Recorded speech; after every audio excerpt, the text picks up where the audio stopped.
Enter madman, stage left. The audience rises and holds their breath. They let the vampires into their house, pretend they don't see when the teeth come out. Put a band-aid on their throat. No one wants to rock the boat, and no one wants to talk about it. You're not supposed to talk about it.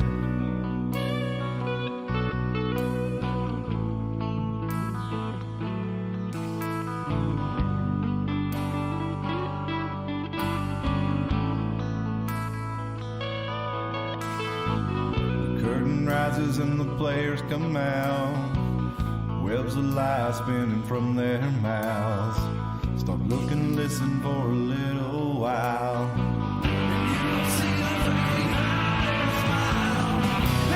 Attention to the men behind the curtain. Just look away when you see the blood spurting down to a steady drip. I promise to leave you a little bit. I'll be back for another drink tomorrow. I love the taste of your terror and your sorrow bathing in your blood. It's never enough.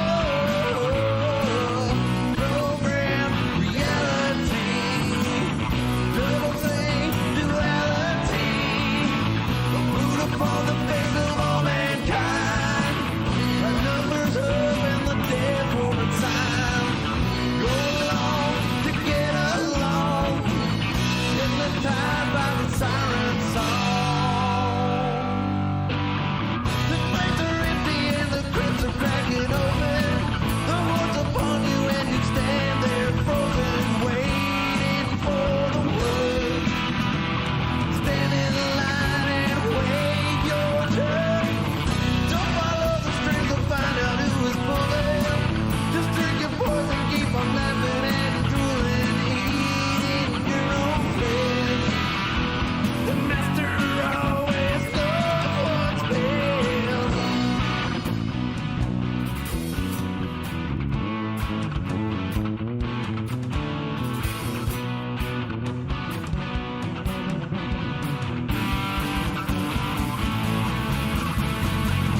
worldwide genocide.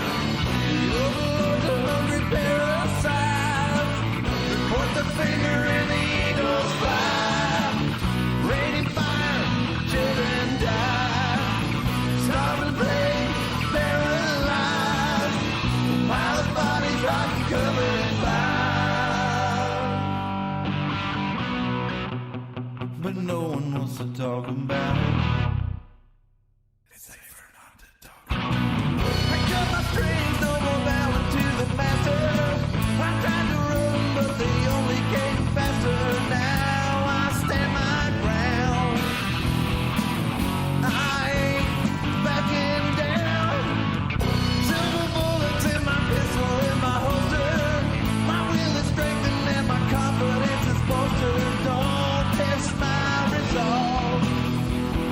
Don't test my resolve. Hello and welcome to the Iron Mountain Hour. It is Sunday, September the 4th, 2022, the day before Labor Day here in Carter County, Tennessee. My name is Cliff. I'm joined by Tim and Dustin, respectively, as we go down the table. We're so glad to have you with us out there. Disrespectfully. No, disrespectful? No, yeah. Respectively. It wasn't disrespectively. It was okay. Respectively. But respectfully as well. Okay. We'll send it to Tim and Dustin on down the table. And we want to thank you for joining us tonight. We're gonna. It's a year since we started the show, right? So if you've been with us for a year, you're one of very few. We probably don't have many that were with us from the very beginning that still jump in the chat. A lot of y'all came in from the Feral People video that you discovered this spring, and we're glad to have you with us from all over the country. We've been getting people from West Coast, East Coast, and South Coast, or Gulf Coast, everywhere. So it's a holler for the Wild Bluff Screamer. That's right, Wilbur. I think we're going to track him down. I wonder how his show went tonight. Is it still going? Oh, I don't know. That's right. He did have the Confederate Railroad and what Kentucky Headhunters. Kentucky Headhunters, yeah. I did for Moose's radio show, Radio Bristol 102.1 here It's birthplaceofcountrymusic.org if you want to check Moose's show out there. Transmissions Under the Wire. He's been doing that for a couple of years, and I picked some songs for a playlist for that show. And I used Buddy Holly's Rave On and the Kentucky Headhunters Dixie Fried, because it has the term Rave On in it for that show. And Moose, put a couple of those on his show there for me. Hey there, miss you too. Says, tells me I look much better, and thank you. Hi, Tim and Dustin. Yeah, I feel a lot better. So thank you for noticing. It's nice to have you with us, Miss. Dumb factoid today. Oh yeah. But I think as musicians you'll find it interesting. All right, tell me all about it. And if I could remember the video that I saw it on, maybe I saw it on an article, and it ended up being in a clickbait article that was interesting. I don't remember. Do you remember the band Fountains of Wayne? Yeah. Fountains of Wayne. Yeah. Did you know that the dude that there's two songwriters in Fountains of Wayne, but one of the guy that wrote Stacy's Mom was also the dude that wrote what was it? They call him the dude that has the most fake hits. Like, for example, he wrote the soundtrack for that movie, That Thing You Do. I don't know. You ever seen it? Okay. Oh, no. Is it? Maybe that's the name of it. Anyway, there's a movie. It's got Tom Hanks and a couple other people. It's about a band that gets signed and they become halfway famous before they break up due to issues. It's got a super, super catchy theme song that by the end of watching the movie, you will be singing it the rest of your life. That's just a fact. It turns out that the dude that's in Fountains of Wayne wrote that whole movie soundtrack, and he wrote the soundtrack to the Josie and the Pussycats thing. So it's really interesting that the state, because when you hear these songs, you're like, man, those are really catchy songs, even though they're from fake bands. And you're like, oh, the guy that wrote Stacy's Mom wrote all these songs. It's like, that makes total sense. Yeah, it's kind of like what you call it, the Eddie and the Cruisers. Did you ever see that? No. The '80s movies with the it was like the Beaver Brown Band, something like that, and it was an actual band that they wrote all the songs for this movie, and a lot of people really liked The Dark Side. I'm sure you've heard that song every now and then on the radio. And it seems like a lot of those, hit factory. There's like hit factories over in Europe that you've seen those videos on those guys. It's like a couple of guys, and they just write most of the videos, most of the songs for like Britney Spears and NSYNC and all those boy bands. They're over there and they're over here too. Yeah, it was like the same guys writing all the songs for him, and a lot of them didn't even make sense in English and stuff, but we sang them anyway. Well, it's like the same dude mostly wrote Michael Jackson stuff. The same dude mostly wrote all of Elton John's stuff. Yeah, that's right. And so it's like when you find a guy that just, or a girl even, that just finds that thing that they're really good at. Like I can't remember her name now, but the same woman that wrote I Don't Want to Miss a Thing pretty much wrote every boy band ballad that existed. And if you listen to that, you don't want to miss a thing, and then you listen to anything by a lot of those boy bands, you're like, oh, that's the same mind that kind of created that catchiness. Yeah, speaking of Bernie Taupin and Elton John, I had a chance to check out the Britney Spears and Elton John song, and they sample Tiny Dancer. It's got the chorus basically from Tiny Dancer, and the song is called Hold Me Closer. And I don't hate it. For a pop song. You don't hate the Britney version? No, it's pretty good for a pop song. I don't know if I'm going to give it a chance. Yeah, well, it's got like a 70s kind of funk vibe to it a little bit, disco almost kind of vibe to it. So I think it works. It's short. They don't overdo it. And they use Tiny Dancer, the original chorus, as the chorus for it. So I tolerated it pretty good. I've listened to it a couple times and was like, I don't hate this.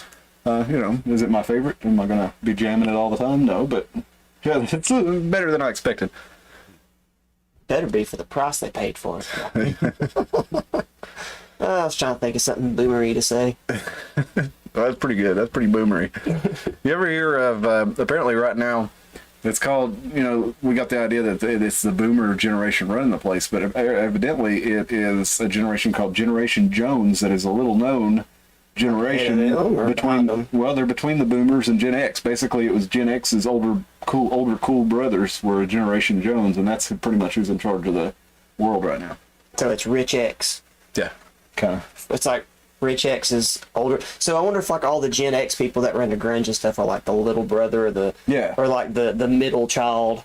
Yeah, they're pretty much. That's pretty much what it is. You're like the little brother who's like. Joneses just yuppies? Maybe Barack Obama's a Generation Jones. So that's a yuppie. Yeah, so pretty much. But so it's like the people between the boomers, the boomers, basically the boomers' younger cousins who thought the boomers and the hippies were kind of losers and kind of started finding their own thing, and then led Generation X to find their own thing, kind of deal. And that's who's basically running most of the world right now. Most of corporate America and a lot of governments. the Generation Jones. So the boomers are stepping out of power basically, and Generation Jones is pretty much. I'm gonna in call control. I wonder if I'm gonna that's call him where the X, Dylan, phrase that- "keeping up with the Joneses" comes from. That's actually where Generation Across the Jones board, comes yeah. from. Yeah, it's Probably from. the X's that played the game is probably where they got that. Like, if Gen X had actually tried to make a living, and I guess that would be the Joneses, the Gen X's that tried to keep up with the Joneses, but I don't think they deserve their own name. I'm just gonna call them Responsible X. Well, they're like I said, they were like the older brothers of Gen X. So yeah, pretty much. Yeah. I'm gonna call them Elder X then. Okay, there you go. And that's why a lot of that's why they started Like a that. game, doesn't it? That's why they started that generation name, is because a lot of them felt that they didn't fit in with Generation X or the Boomers. So Well, that's why they're trying to like call like the people, because the generation, like, you can get along with a lot of people now, like, Yeah. especially thanks to the internet and all that. You can relate to younger people and you can relate to older people because we're all pretty much connected. So they're trying to like come up with like middle names instead of like 10 years, make it 5, where it's like instead of millennial, it's zillennial. Or Yeah. the younger ones where there's a zillennial at the top where it's you relate to X and millennial at the same time. Well, I'm not changing my thing from that. I'm just going to call myself Tim. I gotta say, it was pretty. Call me Tim. Let's try to go to that wizard joke from It sounds like a movie or a TV show. they call me Tim. What was it from Monty Python? Yeah. Well, I kind of got this. It was supposed to be some big, long, intricate name, but he forgot it, so he's like, Tim. I had a little bit of a culture shock, kind of getting to know some Zoomers several years ago when I was playing in the band or the project that I did with Hiram called Hanging Judges. We came across a group of Zoomers called Dusty and his Rusty. No, what the hell are they called? Leroy and his Dusty Bible. And they were playing roots music, and we kind of took them into the band, and they, they played as Hanging Judges all together for a while. But it was kind of jarring to see these young kids. They were like 18 to 21 at the time when we met them, and they basically had all the internet knowledge that I had accumulated over 20 years of using the internet. They grew up with it, and they had nothing to do but the internet and time to spend on it. So it was like they got like a jump start on culture versus where I had been at that age, for sure. Yeah, I guess this would really put us in an odd position because it's not gonna. I don't say this to say that we're better, because we're damaged in a different way. It's like, for all that time they got to spend on the internet, they're awkward as hell, and it's just getting worse and worse. Like I noticed it, of course, retrospectively. I didn't notice at the time. I noticed it even with our generation. We started texting, and a lot of us couldn't use the phone. Oh yeah. I'm gonna be honest, this is some weird shit. That's the only thing that I have trouble with. I will fight a dragon, I'll punch somebody trying to mug me. I don't really have a good survival technique. But you give me a phone and I'll sit there and look at that thing for a good minute trying to make sure I get the words correct, because I have trouble talking on the phone. Dustin doesn't like talking on the phone either. I can imagine that everybody he hates when I call that's him. like 5 years younger than me probably grabs the phone and immediately, like, their tongue just jumps out of their mouth. So I mean, like, there's goods and there's bads, that kind of pros and cons. I'm gonna start talking. I'm not gonna redo my words anymore. There's goods and there's bads that come with. There's some uglies thrown in there. There's plenty and of some uglies. and some fatties. So I'm sure you've seen those pictures where it's like it shows the 14-year-olds back in like 1919, and they're all standing around like a bunch of grown men with cigarettes and newspapers. Mm-hmm. So I mean, like, I know that, I don't know, I want to say with all this progress that it's good, but at the same time I look at it and I'm like, man, we're not like men anymore. No, You know? it definitely takes a lot longer to become a man in today's world than it did in, I would say even by today's standards, and I'm not even trying to like poke my chest out, most guys aren't really. I think I would be considered even more girly now. You know what I'm saying? Like, put me in like 1940 and I guarantee you I'm the biggest beta around, even for like the 5'1" guys kicking my ass, because it's a different world that you were raised in. I know, it just boggles my mind. It just makes me wonder if technology is just making us immature or whatever. Yeah, I kind of grew up in, I don't know, a little different than probably a lot of people our age. We had a wood stove, and, from the time I was a toddler, from the time I could walk, I was out carrying the biggest logs I could to load them up, and that was part of, working with my dad and stuff, and working around our family, had gardening and farm animals and things like this. Mm-hmm. And I can remember being shocked going into the grocery store sometime after I'd started school, and I saw the conveyor belt. I can remember that first moment of going to the grocery store because we never really had to go to the grocery store. So I found that even lifting weights and stuff, other people simply a lot of times weren't as strong as me as far as carrying things and moving things and using my body for practical purposes. Like a lot of people would lift weights and they could bench press a lot, but they maybe couldn't carry. You know what I'm saying? It's like it's a totally different kind of muscle and a total different kind of ruggedness that you have today. It's like it's artificial. Even the people who generally are more masculine and manly and who lift weights and things like this, most of them at the same time didn't come up working on the farm or working around the shop or whatever it may be. And you can tell the boys that did. I would take it to a deeper level than that. Well, that muscle thing that you're talking about, they eventually, in the MMA world, they call it old man strength because it's like your muscles keep getting bigger, like thicker and thicker, but they don't look bigger. Yeah. But it's years of building them up naturally. I would take it to a different level because even though I wasn't farm raised, I was raised around the country people. But if you grew up doing hard work, though, that's yeah, the main and thing. it was hard work. But I guess what I mean is like, I guess I'll hide their identity for the sake of it. I tried to pay someone I know to mow my yard, just the front, mind you, which is straight. I think it's 70 by 100 feet. Yeah, it's a Push self-propelled. You know what I'm saying? It's not a big deal. Poor fella got 4 strips in and tapped out. What? I've seen your yard, bro. I'm just telling you, like, I was mowing worse yards than that when I was like 9. and I'm not knocking on the whole generation. There's plenty of people out there cutting wood and chopping. It's just, I'm trying to look at that, and I'm trying to retrofit it so Gen Z doesn't think I'm shitting on them. I'm trying to retrofit it to me now, Yeah. who thinks, I could push all that whole yard. You know, it's like, yeah, but like, if the grocery store wasn't there, how many days is it till I eat again? Because I don't hunt. Yeah. I mean, I'm a pretty good gardener, Yeah. but that's all I'm saying. Well, I mean, if you can garden, you can kill those deer that are coming in to eat stuff that Saddle you're up and gardening. ride. Maybe I'm more Tim would bored than be- I am hungry. Tim would be the deer hunter who is riding the deer, chasing rabbits. Decided I'm going to chase skunks on my deer. I want to smell so all the other humans stay away from me. Well, let's get into different topic. some of the news here. I'm Tim Deer. Tim Deer. Whatever noise a deer makes. We'll bring you into the green room We'll say squee. That's a deer sound, I guess. with a couple of things from Twitter. I go to Twitter and I prowl for these things so you don't have to. And this is... Like all good content creators. Yeah, that's Yeah, right. so you don't have to witness yourself to the cancer of That's Twitter. right. That's right. So I find this stuff. So let's make sure that the audio is working because I think I fixed our audio capture problem. So let's go ahead and try it now. And we'll watch this guy. He's going to be trying out. He's going to be talking about his mini digger, his electric mini digger that they are using to save the environment from carbon. So here we have the electric mini digger with 0 emissions. Carbon. We trialled it yesterday. So here we have. Pretty good. It's got all the power of a normal mini digger. Throw some confetti, people. It works. The battery ran out after being fully charged after 2 hours. 2 hours on the mini digger.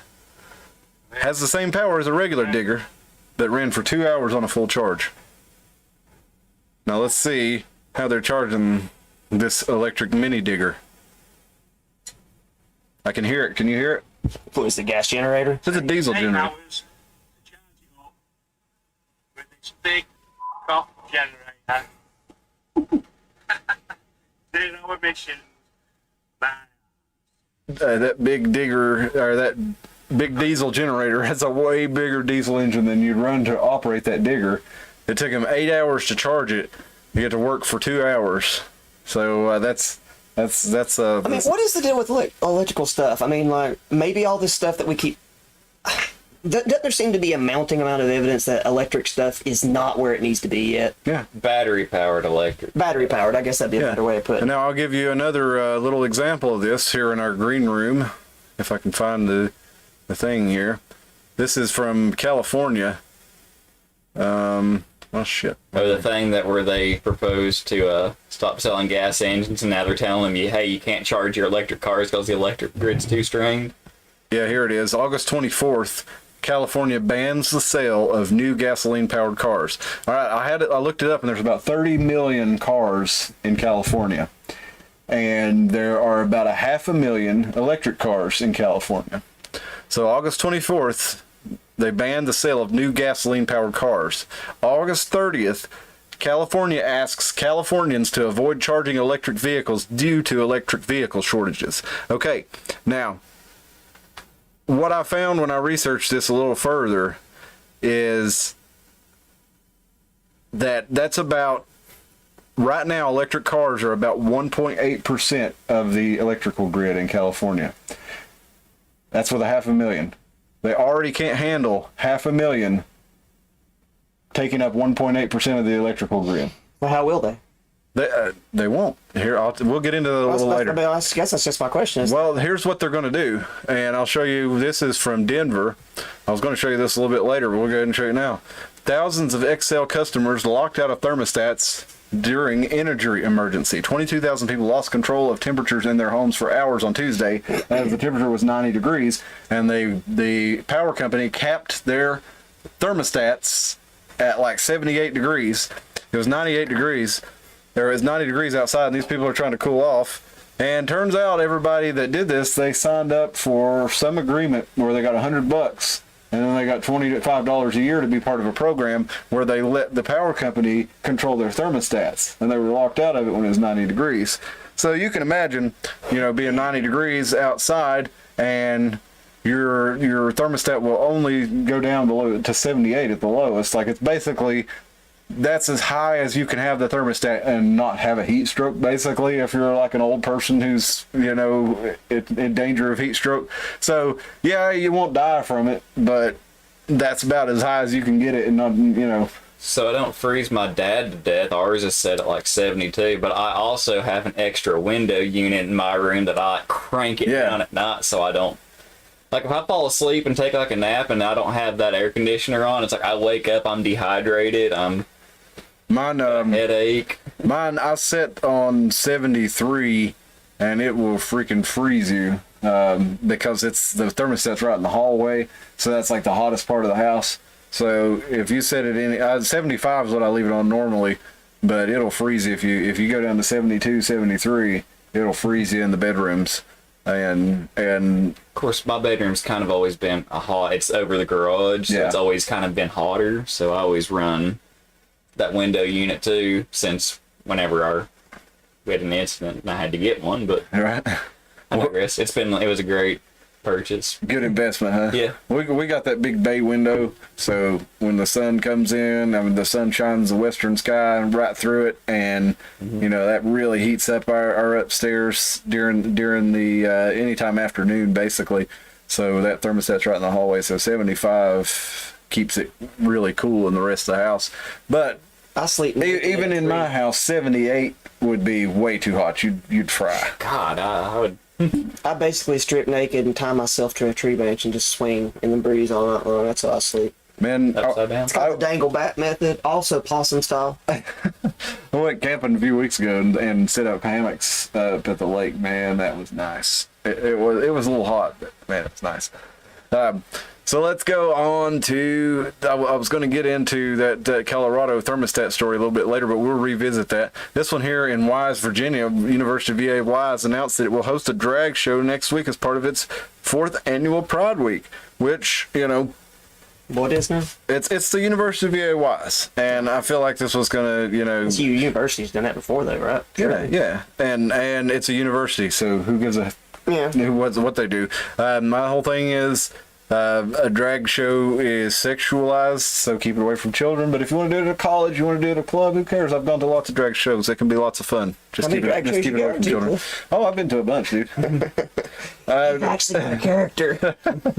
No, I never performed in a drag show, but I have been to drag shows. There used to be a gay bar in Johnson City called Pharaoh's. It was Egyptian themed. I remember that. And I remember the name. I never went.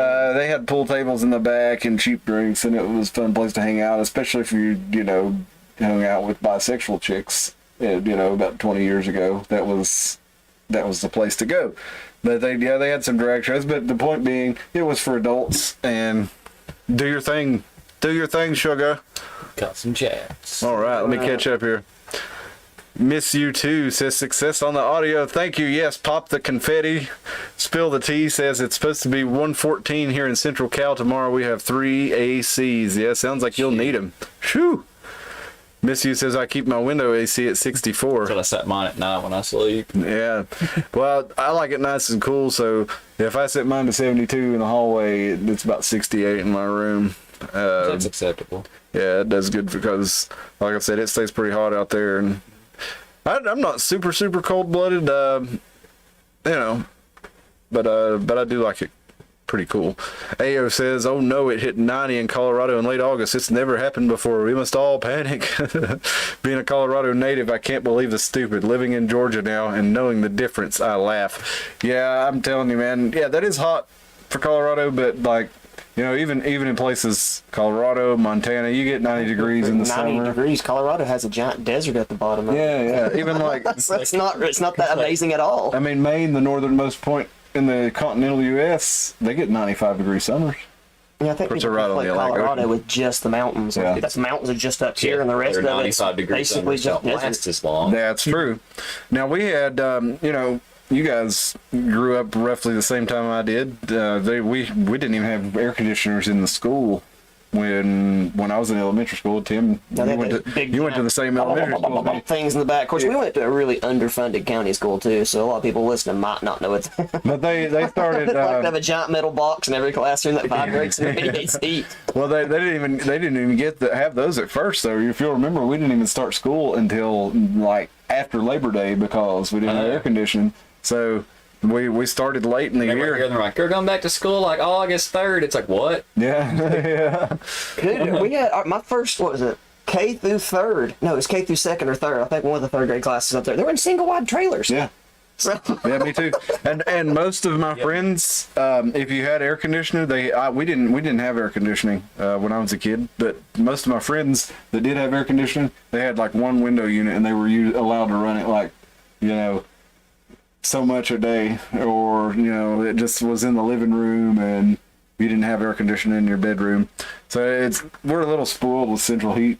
Like we ran. Our house didn't have an air conditioner until I was close to sixth grade, if not later than that. We ran just fans, open windows, and all winter long we had one giant kerosene heater that everybody try to bunch together and gain enough. Everybody to leave their doors open to get the heat in, and power would go out. You cook on it too. Yeah. Yeah, we had a wood stove and we had one of those kerosene heaters, and we'd get out of the shower and go dry off around the kerosene heater with a wood stove. God, I did a handstand on that thing once when I was a kid.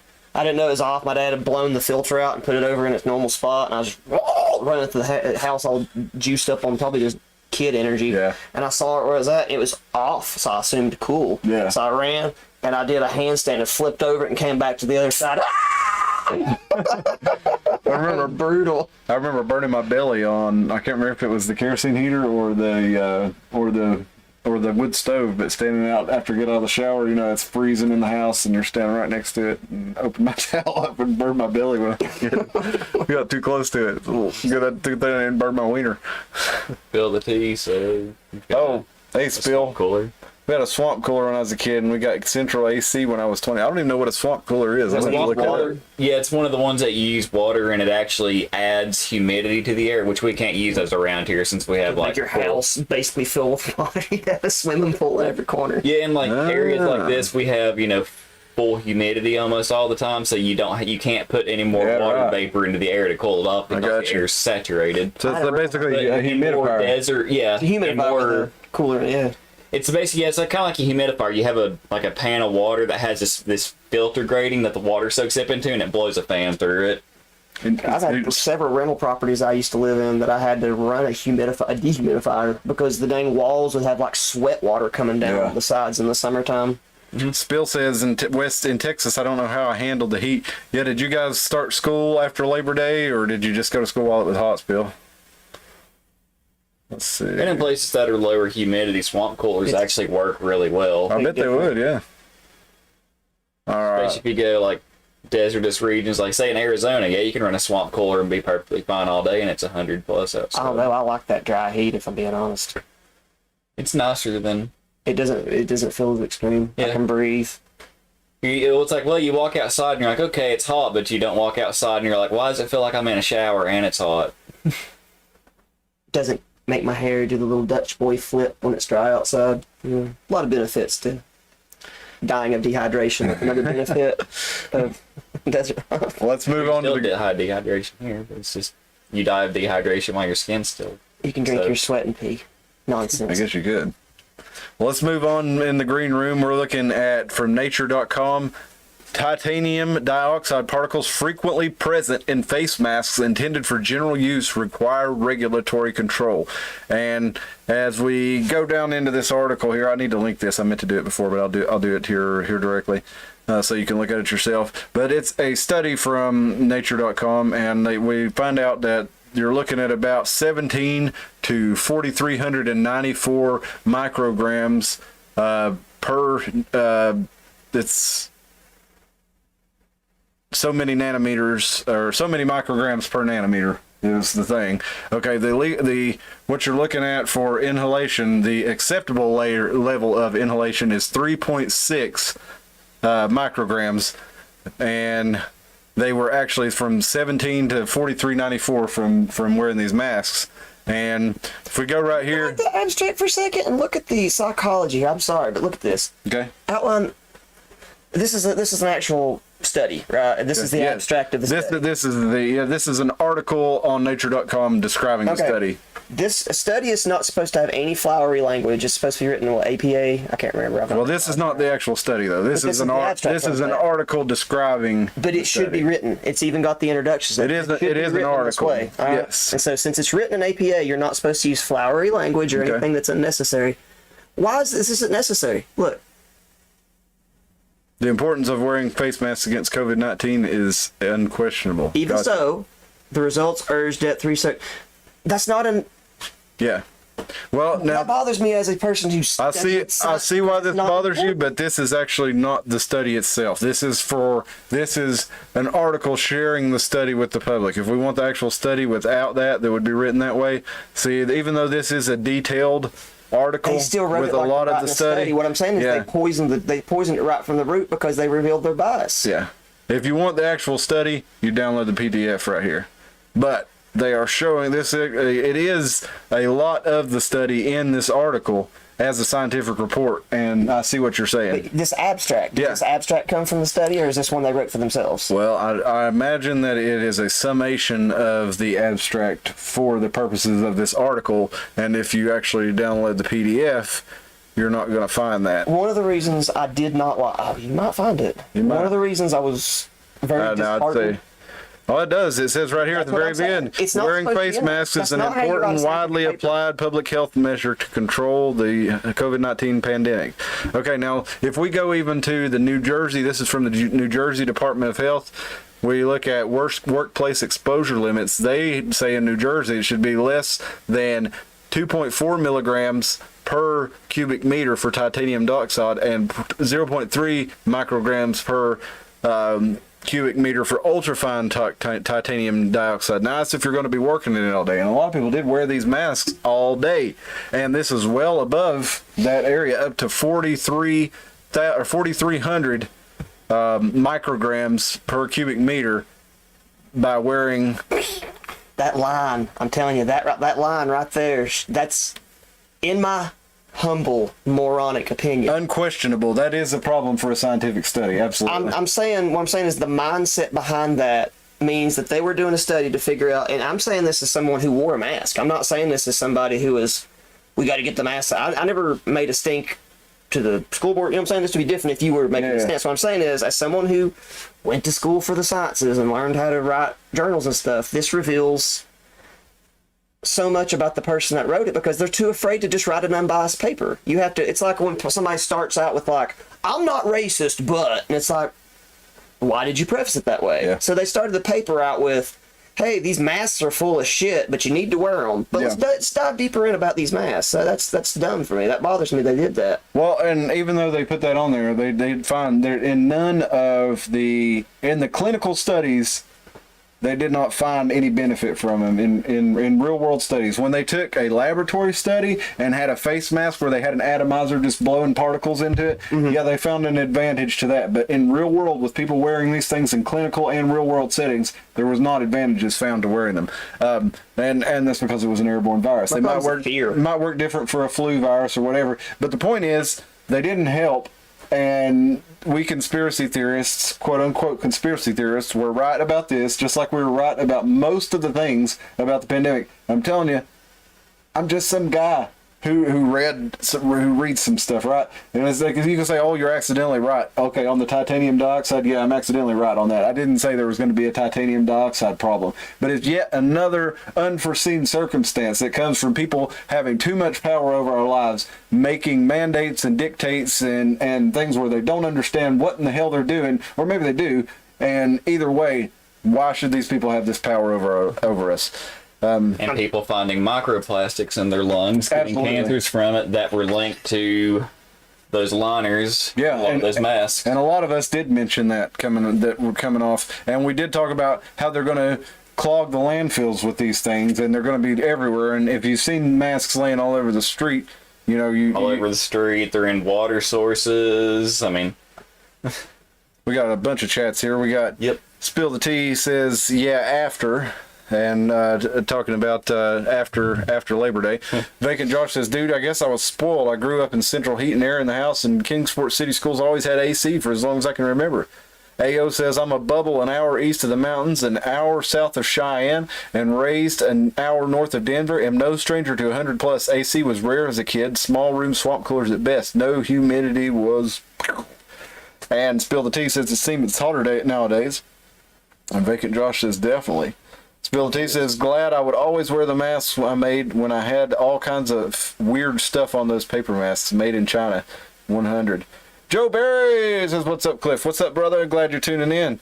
Vacant Josh says, is anybody else getting a lot of choppiness, or is it just my connection? No, it's probably... Try leaving and coming back. Yeah, leave and come back. Works. Okay. That could be us tonight. It's showing good on our end, so I don't know. Hopefully in the... no, just shit out on me. Hopefully the audio is good. A lot of choppy. It's an upload problem. It's done this a bunch of times. It'll probably come back. Yeah, I think it's really just something with the live, because on my screen right here, if there's a problem on my end, my hand won't. It'll be choppy. My hand's all smooth. My lips are matching my audio. So I think it's good on our end, guys. I think it's YouTube. Sometimes that happens. It just kicked me out just as soon as I came back, and now it let me back in. Yeah. So if you ever do have an issue, jump back in. Sorry about that. Have you noticed what time it always does? It's always 10:30. Yeah. It happens to be the number one time for streamers. Yeah. Well, I mean, it could just be that there's a lot of people live streaming on YouTube right now. It could just be that they pulled bandwidth from us in favor of bigger streamers. Who knows? But either way, when you watch the video afterwards, it's going to be nice and smooth. So I hate that it's like that, but there's not really anything I can do about it. So we're done with the titanium dioxide stuff. So I'm going to close all this up. I'm not done with the fear and cowardice that is running rampant in the scientific community, and this has nothing to do with vaccines or anything. I'm not either. Because some scientist is a fucking pussy. No, they're all. Well, yeah. I mean, that's why. Speak the truth. I trust the science. That's the whole point. I do trust the science, and you're too afraid to talk. If they're being scientific, yes. But the thing is, they want you to trust the science while they are basically treating it as a religion rather than a science. They're not using the scientific method to come up with the data that they want you to trust. When you look at the scientific method, yeah, I'll trust that, and I'll look at your studies and everything. But that right there that you just pointed out is very key, because they have to throw that in as a caveat. Mm-hmm. We while this is unquestionable that we must do this. No, that's not unquestionable. It is always questionable. That's the whole point of science. It reminds me of when I used to go to the church when I was a kid. That if you were going to bring up something like from the outside, like you wanted to tell a story or something, you had to preface with, "I saw this on accident. But did you know there's a demon in this movie?" or something like that. Like you had to preface, "I didn't go watch this movie on purpose, but did you know this is going on?" And I swear that's how a lot of what I would just call mainstream political people too, because I'm ding, ding, ding, ding, warning to all you Republicans out there, the Trump people are slipping right into that weird same sort of mindset, because now if somebody gets canceled, we cancel this person speaks out of turn, we do this, and it's just a spot war. Yeah. And I don't want to be. Well, it's kind of come to this like, I'm glad you brought that up because that's a good segue to the next segment that I wanted to read in our green room section here before we get into the meat and potatoes of the episode. And this is from one of my favorite recent follows on Twitter, the Skull King, because he's a good window into the eyes of a lot of the American right. The Skull King says he's correct. Anything, he's referring to Joe Biden after his speech, anything that the modern Democrat Party could use the terms our or we to describe no longer represents the interests of me and mine. And he's quote tweeting President Biden, the MAGA agenda represents an extremism that threatens the very foundations of our republic. It doesn't represent our Constitution, it doesn't believe in the rule of law, and it doesn't recognize the will of the people. The Skull King continues, this is step 6, going into step 7 for those of keeping track. I'd expect step 8 by the end of next year, maybe before Thanksgiving. He posts the 10 stages of genocide. Number 1, classification. People are divided into us and them. Well, we reached that a long time ago. Symbolization. People are forced to identify themselves. Masking. Pfizer vaccine. I don't know if I got that. People are doing rainbow flags. As I say, we were doing that already. Because now the MAGA people are doing it. Now they're starting to wear their little symbol. They've been doing it since the Trump thing, but but you're seeing people divide up and symbolize one another. So regardless of who's in charge, you're seeing that discrimination. People begin to face systemic discrimination. And when the MAGA people, if you run a business, you're not. A lot of times they're not wanting to serve. The rainbow people. The rainbow people are not wanting to serve the MAGA people. But in case people didn't know that's happened in the real estate boom. Is it boom or is it boom? It's a boom, or it was. It's a ending boom right now. I don't know. People are still buying. They're just the interest rates are trying to go up. People are still moving here though. Inventories in like your big markets such as Nashville, Austin, all these big places that were huge. I don't count those. Those are your biggest real estate markets. I'm just talking about. I'm still seeing everything moving to Appalachia. Is what I'm talking about. All right, okay. Well, the inventory in your major housing centers that had the biggest numbers of increases, their inventory is like 200% above what it needs to be, and they're not selling. So you're talking about cities, though, and I don't count those. Yeah, right. Because once you enter a city, in my reality, you no longer exist. You enter the nether realm of the hellscape. That's true. So if you play with Pinhead's box and the Cenobites come and get you, I'm sorry. You went into that city of your own will, and if you come out stabbed and raped, that's what cities do. All right, let's continue.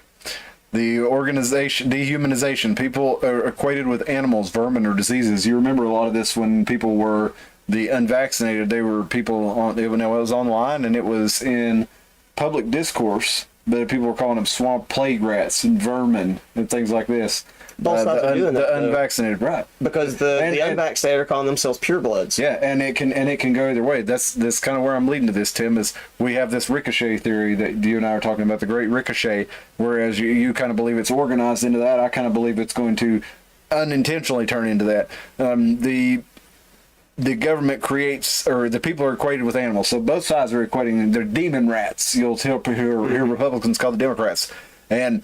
Basically we're starting to look at one another. The other side is evil and not human, whichever side you may fall on. Mm-hmm. Now, the number 5, organization. The government creates special groups, police and military, to enforce the policy. And we saw the Capitol Police go nationwide, and we see the FBI being used in the ATF, a lot of times being used against conservatives, where we've looked at videos of a guy going, ATF coming to people's houses for having bought solvent traps or forced reset triggers or whatever legal item it may have been that they bought, and the ATF was visiting them and trying to get them to admit to a crime. You've got the organization, and they get into polarization. Now, Skull King says we're in step 6 going into step 7. Polarization, the government broadcasts propaganda to turn the populace against the group. And we saw Joe Biden just the other night get up in front of his red background there. If you haven't seen that, I'll pull that up for you real quick because he has a camera edit, but I don't know why they chose to do that camera edit.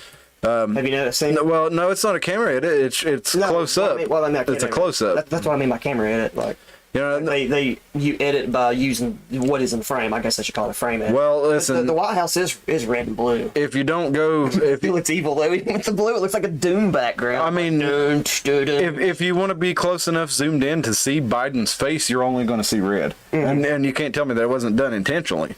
And you saw some of Biden's staffers on Twitter and in the press, you know, kind of going on the, they really like the dark Brandon So you idea. think it's on purpose, Yes. but you don't think the ricochet is on purpose. I hear you. No, I don't. Okay. I do. I think it could happen. I think it could happen. No, but but I guess that's my issue is like, no, I think these most- people are seriously trying to push right now to take out the right wing of the country, and I think they're setting up the pins to try to do that. Now, and you think those are the people that made it to the top to get to that point? no, I think they are working for the people at the top. I think that they think that they can do this. You don't think now, they're patsies? they could. No, I do think they are patsies to a degree. That's what I'm saying. But why? The thing is, if the ricochet happens in the way that I'm imagining, you're going to have the populist right is going to grab control of the government. I do not think the powers that be want that. I think they do. Okay. I think they do want that because what's that? Explain it so people understand what we're doing, Yeah. because we're condensing this conversation we've been having for 50 episodes here, Right. and tweets or text and everything. Yeah. I believe that the people up top are ready for the left to go. They need right people now. They had left for a very long time in their unusable way, and now they're ready. Now they need right people to make their people farm work correctly.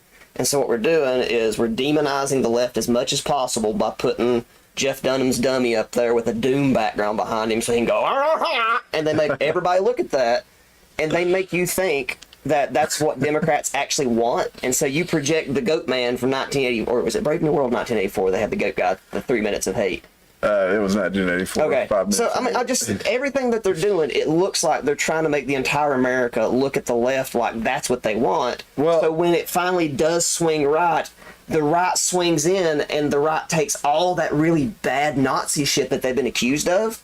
But because now, when you've got Goatman up there saying we gotta kill them or whatever he said, now you've got a whole side saying we gotta kill you, and now the right hears that and they go, well, okay, I have permission to kill you now because you wanted me dead. And so when the revolution does hit, it'll be Republicans killing Democrats, in my belief.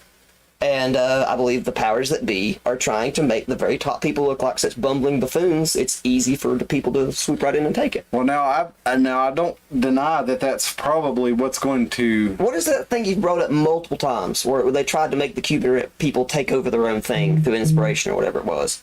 Is it Gulf of Tonkin, but it didn't work? No, it was the Bay of Pigs. Bay of Pigs. But I take your point. My whole thing is, are the populists right? Are they useful in positions of power to the powers that be, or are they dangerous in control of the United States military? Do the powers that be of the whole world, do they really want the populist right in control of that? Yes. Okay. I would argue they'd much rather have Because you're the not- authoritarian left in control of it. And I would think not. Because when you think, surely they don't want the Republicans in control. You think, well, I'm a reasonable guy. I do this. I don't break laws. I do this and that. But that's not who the mass of any base is. Because when I think of Democrat, almost Freudian slip said demon rat. When I think of a Democrat, I don't think of the demon rat. I think of all of my friends that are hippie people that have a lot of LGBT friends, and they don't like that this group of people gets picked on, and they have this set of beliefs. I don't automatically default to the dude that's in an Antifa black garb thing kicking in doors and you find out he has a sex offender registry or something. I don't immediately default to that. But at the same time, these people over here, they do default. When they think of Republican, they think the guy that's wearing camouflage all day long for whatever reason, giant muddy boots, big old MAGA hat, and he's throwing fireworks across the fence at his gay neighbor because he's an asshole. Yeah. That's who they think you are. Right. And that's what I'm saying, because it turns out there's a bunch of those guys, and I do think they want those guys in control because those guys like being mean to people. When they're given permission to be mean to weaker people, they'll do it. And you've seen how the Proud Boys act. Yeah. Now, see, I actually have that. That is my concern. That's my concern too. If it flips right, because I really don't want those guys in control. But my thing is, I don't think that is good for the powers that be either. I don't think that's good for anybody. But at the same time, right now, the folks in charge, the authoritarian left establishment, the uniparty, basically who's been, it's the same powers that be that ran George W. Bush, that ran Bill Clinton, that ran George H.W. Bush, George H.W. Bush being a big part of that. It's all these same powers that are running that, right? The MAGA crowd represented a populist uprising against that because they hated George Bush. The MAGA crowd doesn't like George Bush. They didn't like the Cold War. It was a lot of centrist people. Yeah, we're talking people that voted for Trump originally. This is people who, if you look at Donald Trump, Donald Trump is actually left of how Bill Clinton governed in the 1990s. His policies are. So it's not about the policy. It is about the idea that we're recognizing a lot of these policies that are globalist, that are authoritarian left, that are being put into place, are dangerous to the American, not just the American hegemony worldwide, but the American way of life, to where we can be able to afford to have new cars and new homes and raise our children in decent families or decent neighborhoods. Where basically, right now, that is on the backs of globalized labor markets, right? So we basically have a global uniparty in charge of things, right? And the MAGA agenda represents a turn away from that and back to a nationalist, America first kind of agenda. And I don't think that's good for the policy, for the powers that be. I don't think that's what they want. They don't want America at the head of the world empire. They want a global empire run by the United Nations, with the United States carrying out basically the military function of that, but ultimately answering to a worldwide body. Whereas the MAGA movement wants to return the control of that military and that, with tariffs, that economic power to the American people.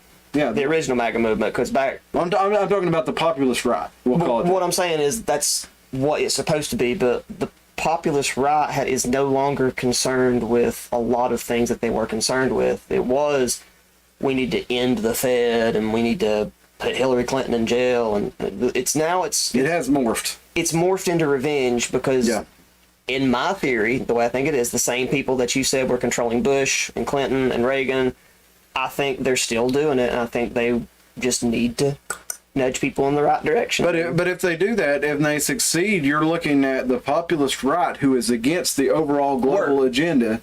No, you're talking. Man, people can shift real quick. All they care about is America. Once America, but that's what I'm saying. They don't fuck the world. That's how they feel. No, that's what I'm saying. The American right wants America to regain their place at the head of the world order, basically. Yes. And that's not what the rest of this global empire wants.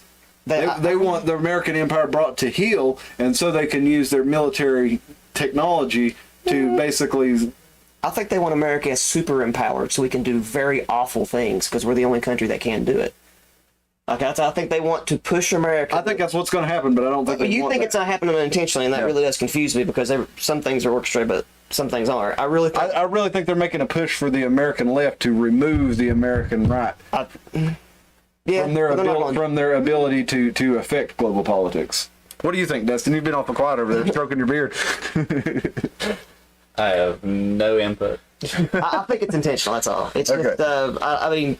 Okay. Why would you want to break American powers if you want to run the entire world when the biggest? Because you don't need it anymore. You do need it. Why? They need a lot. Okay. There's still people to kill. There's still plenty of people to kill. Well, the biggest military power on the planet is the United States. Yeah, but they want to weaponize that thing, and the best way to do it. You want that under the control of the United Nations, though. It still will be. Once you get a Republican back in office and everything. Oh, if it's just a Republican, it's just going to go back to status quo. As long as you convince the regular Americans that when they get a Republican the United Nations is fine. See, we flipped all the people in the United Nations. None of the bad guys are left. It's all new people. I gotta say though, Trump, for all his faults, he was pulling out of the World Trade Organization, the World Health Organization, a lot of these globalist things that a lot of the people on the populist right are against. He was pulling out of them. I'm just saying, which one would you rather have? The biggest military in the world, and you still need to kill people, so we're going to collapse it, or would you want to own it? It just seems like you'd want to own that military, and then make the entire country. Who, by the way, you're going to take your guns, so every time they say that, you go buy 6 more guns. And now you've got the most armed population. Now they can train to shoot at home. The military doesn't have to train you to shoot. and now you arm all those people, and now we've given America permission to go and just kill anybody willy-nilly because for like, I don't know, 20 years now, it's been the world going fuck America, and you got a whole generation of people that want American greatness. That's how they made Nazi Germany. Yeah. My belief, and they're going to hang me for saying this once the great shift does happen, if it ever did happen, but essentially they keep crying Nazi. That's exactly what they're going to get. Well, I think you're right about that, and I like again, I think Hitler was. Okay, if you go back and look at that, he was financed by the same powers that be that Disney. financed the First World War. Yeah. I mean, it sounds funny saying that, but So stupid. Disney and Ford had a lot Stop of money. watching Disney. If you're a Christian, you watch Disney. You're not a Christian. Or I'm sorry, I can't say that. But I mean, it doesn't make any sense. He funded Hitler, and you still watch Disney. It makes no sense. Yeah, well, you know, we all use a lot of the infrastructure that funded Hitler, from Chrysler to Ford to. Maybe you do. Yeah, well, no, we all do as I got a Americans. Chevy, motherfucker. IBM, whatever it Well, is. not willingly. I'm just saying, like, But- it's different. Like, you use an IBM computer, you don't look on the bottom, there's a swastika. But there's Well, clear evidence that Disney's Yeah. been fucking with it forever. They That's put true. Disney nude does put it pictures right out in the- there. in the Rescuers movie, and you find out Disney's pictures on Hitler's desk in the eagle's nest. Oh, wunderbar, Disney. You know, why do you watch his movies? Even Werner von Braun, the duck. You know what I'm talking about? That's so crazy. America is worth burning down because America allowed slavery at one point, but every Democrat is lining up to go watch Disney movies right now because they're pro-LGBT. But they were literally funding Nazis. You dumb fucks. They literally funded Nazis. Anyway. All right, let's go They on. also like concentration camps in China too. That's right. They do. They even think can't bring that up. in They the don't filming believe of what was that movie? Uyghurs don't exist, Ralph. What was it? I think it was that Mulan. It was Mulan. They Mulan, literally yeah, that's right. filmed Mulan in front of a Uyghur concentration And they camp even because of thanked the desert. government of China for letting them film there. Let's go move on Disney's to fine, y'all. Disney's fine. number 7, preparation. Remember, we're on the 10 stages of genocide here. Skull King reckons we're between polarization and preparation, which number 7, preparation, official action to remove, relocate people begins. And you've heard Joe Biden talk an awful lot about how the American right, the MAGA right, which is 95% of Republicans, are a threat to the country, and that they are not democratic, and any actions they take are not democratic. Wouldn't So- you think the relocation happened because of the pandemic? well, yeah, you could argue that for sure. Everybody's relocating. Preparation, official action to remove. We're talking official action. Relocate people begin. Persecution 8, beginning of murder, theft, property, trial, massacres. 9, extermination, wholesale elimination of the group. It is not extermination and not murder because the people are not considered human. And number 10, denial. The government denies it has committed any crime. So, well, you could argue either way, whether you agree with me or Tim, or whether you The have. government's already at number 10. Yeah. Or Yeah, for rubber sure. theory. He'll explain that here in a little bit. Well, however you feel about it, you can't deny that either side that gets into power is going to be halfway down that list. Which is why we should say fuck all their power, because they Exactly. shouldn't have that much. If your guy gets power to make the other guy hurt, they don't need that much fucking power. Exactly. That's the whole thing. They don't need the power. Thank you, Dustin. Their America is not our I America. said finally 15 minutes and there's my swan song. They don't need it. The Skull King goes on. He says, their America is not our America. We all know this. We can see the pictures of cities they call home versus ours, in the idyllic definitions of what they call perfect versus ours, and what they have faith in versus what we have faith in. To all the people that cowed to the middle, to all the people that just wanted to be left alone, to all the people that tried to make nice and be respectful, to all the people that tried to take a moral high ground, how do you feel now? History is filled with the evil deeds of otherwise good men who refused to take a side until there was no other option. Their only choice was evil or death. This is probably our last chance. Good guys do bad things because bad guys do worse things. Is it chicken? The right is filled with so many cowards that are afraid to do bad things and are going to end up doing worse things by proxy. Guys that don't have the nuts to call a spade aren't going to survive a civil war. Now I'll show you what Tim was talking about It's here. just not like how to give yourself the cola poisoning. Yeah. Just rub raw chicken on everything.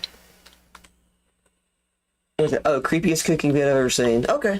I understand why they put that up now. Oh, that's how you make dumplings. Yeah, but that chicken breast sitting there. Did you watch the beginning? It's Yeah, I did. It's like Chicken chicken breast. autonomous. It's like chicken corpse peeling your tomato for you. Yeah, that is What it weird. smells like. They probably got that chicken breast from Walmart. It has that plasticky smell. doing? Cutting the shrimp. Uh-oh. Beheading the shrimp. That's even creepier. Decapitating them. You didn't devein it. Gotta take the poop out of that shrimp, y'all. Alright, enough of that. I heard an old lady once at Winn-Dixie saying that. That's when I didn't know what the vein was because I didn't want to stocking bananas. I heard in the back that way it just stunk up the whole store whenever they start. Since we have proper audio, now we're going to watch. This is a 2-minute video, so hang with us. We're going to watch a video here. This is from Mr. Guns and Gear on Twitter. Fuck these tyrants. Mr. Guns and Gear approved. Vernon Hirschberger rejects a search warrant for his raw milk farm in Wisconsin. So let's watch together. I heard an old lady scream, "Don't forget to take the shit out of the shrimp."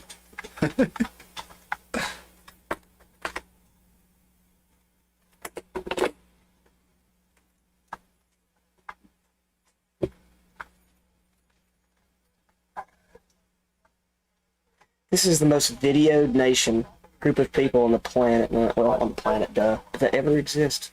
And that's a dumb statement too, because cameras are, Right. It's, Okay. So you'll let us know. Yeah. Okay. Sure thing. Thank you. Appreciate it.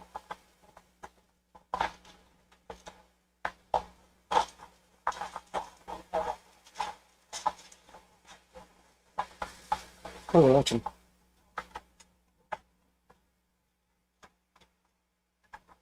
Apparently they're trying to go to do something because they have a raw milk farm. Usually I'm watching a video like this. I know my journey.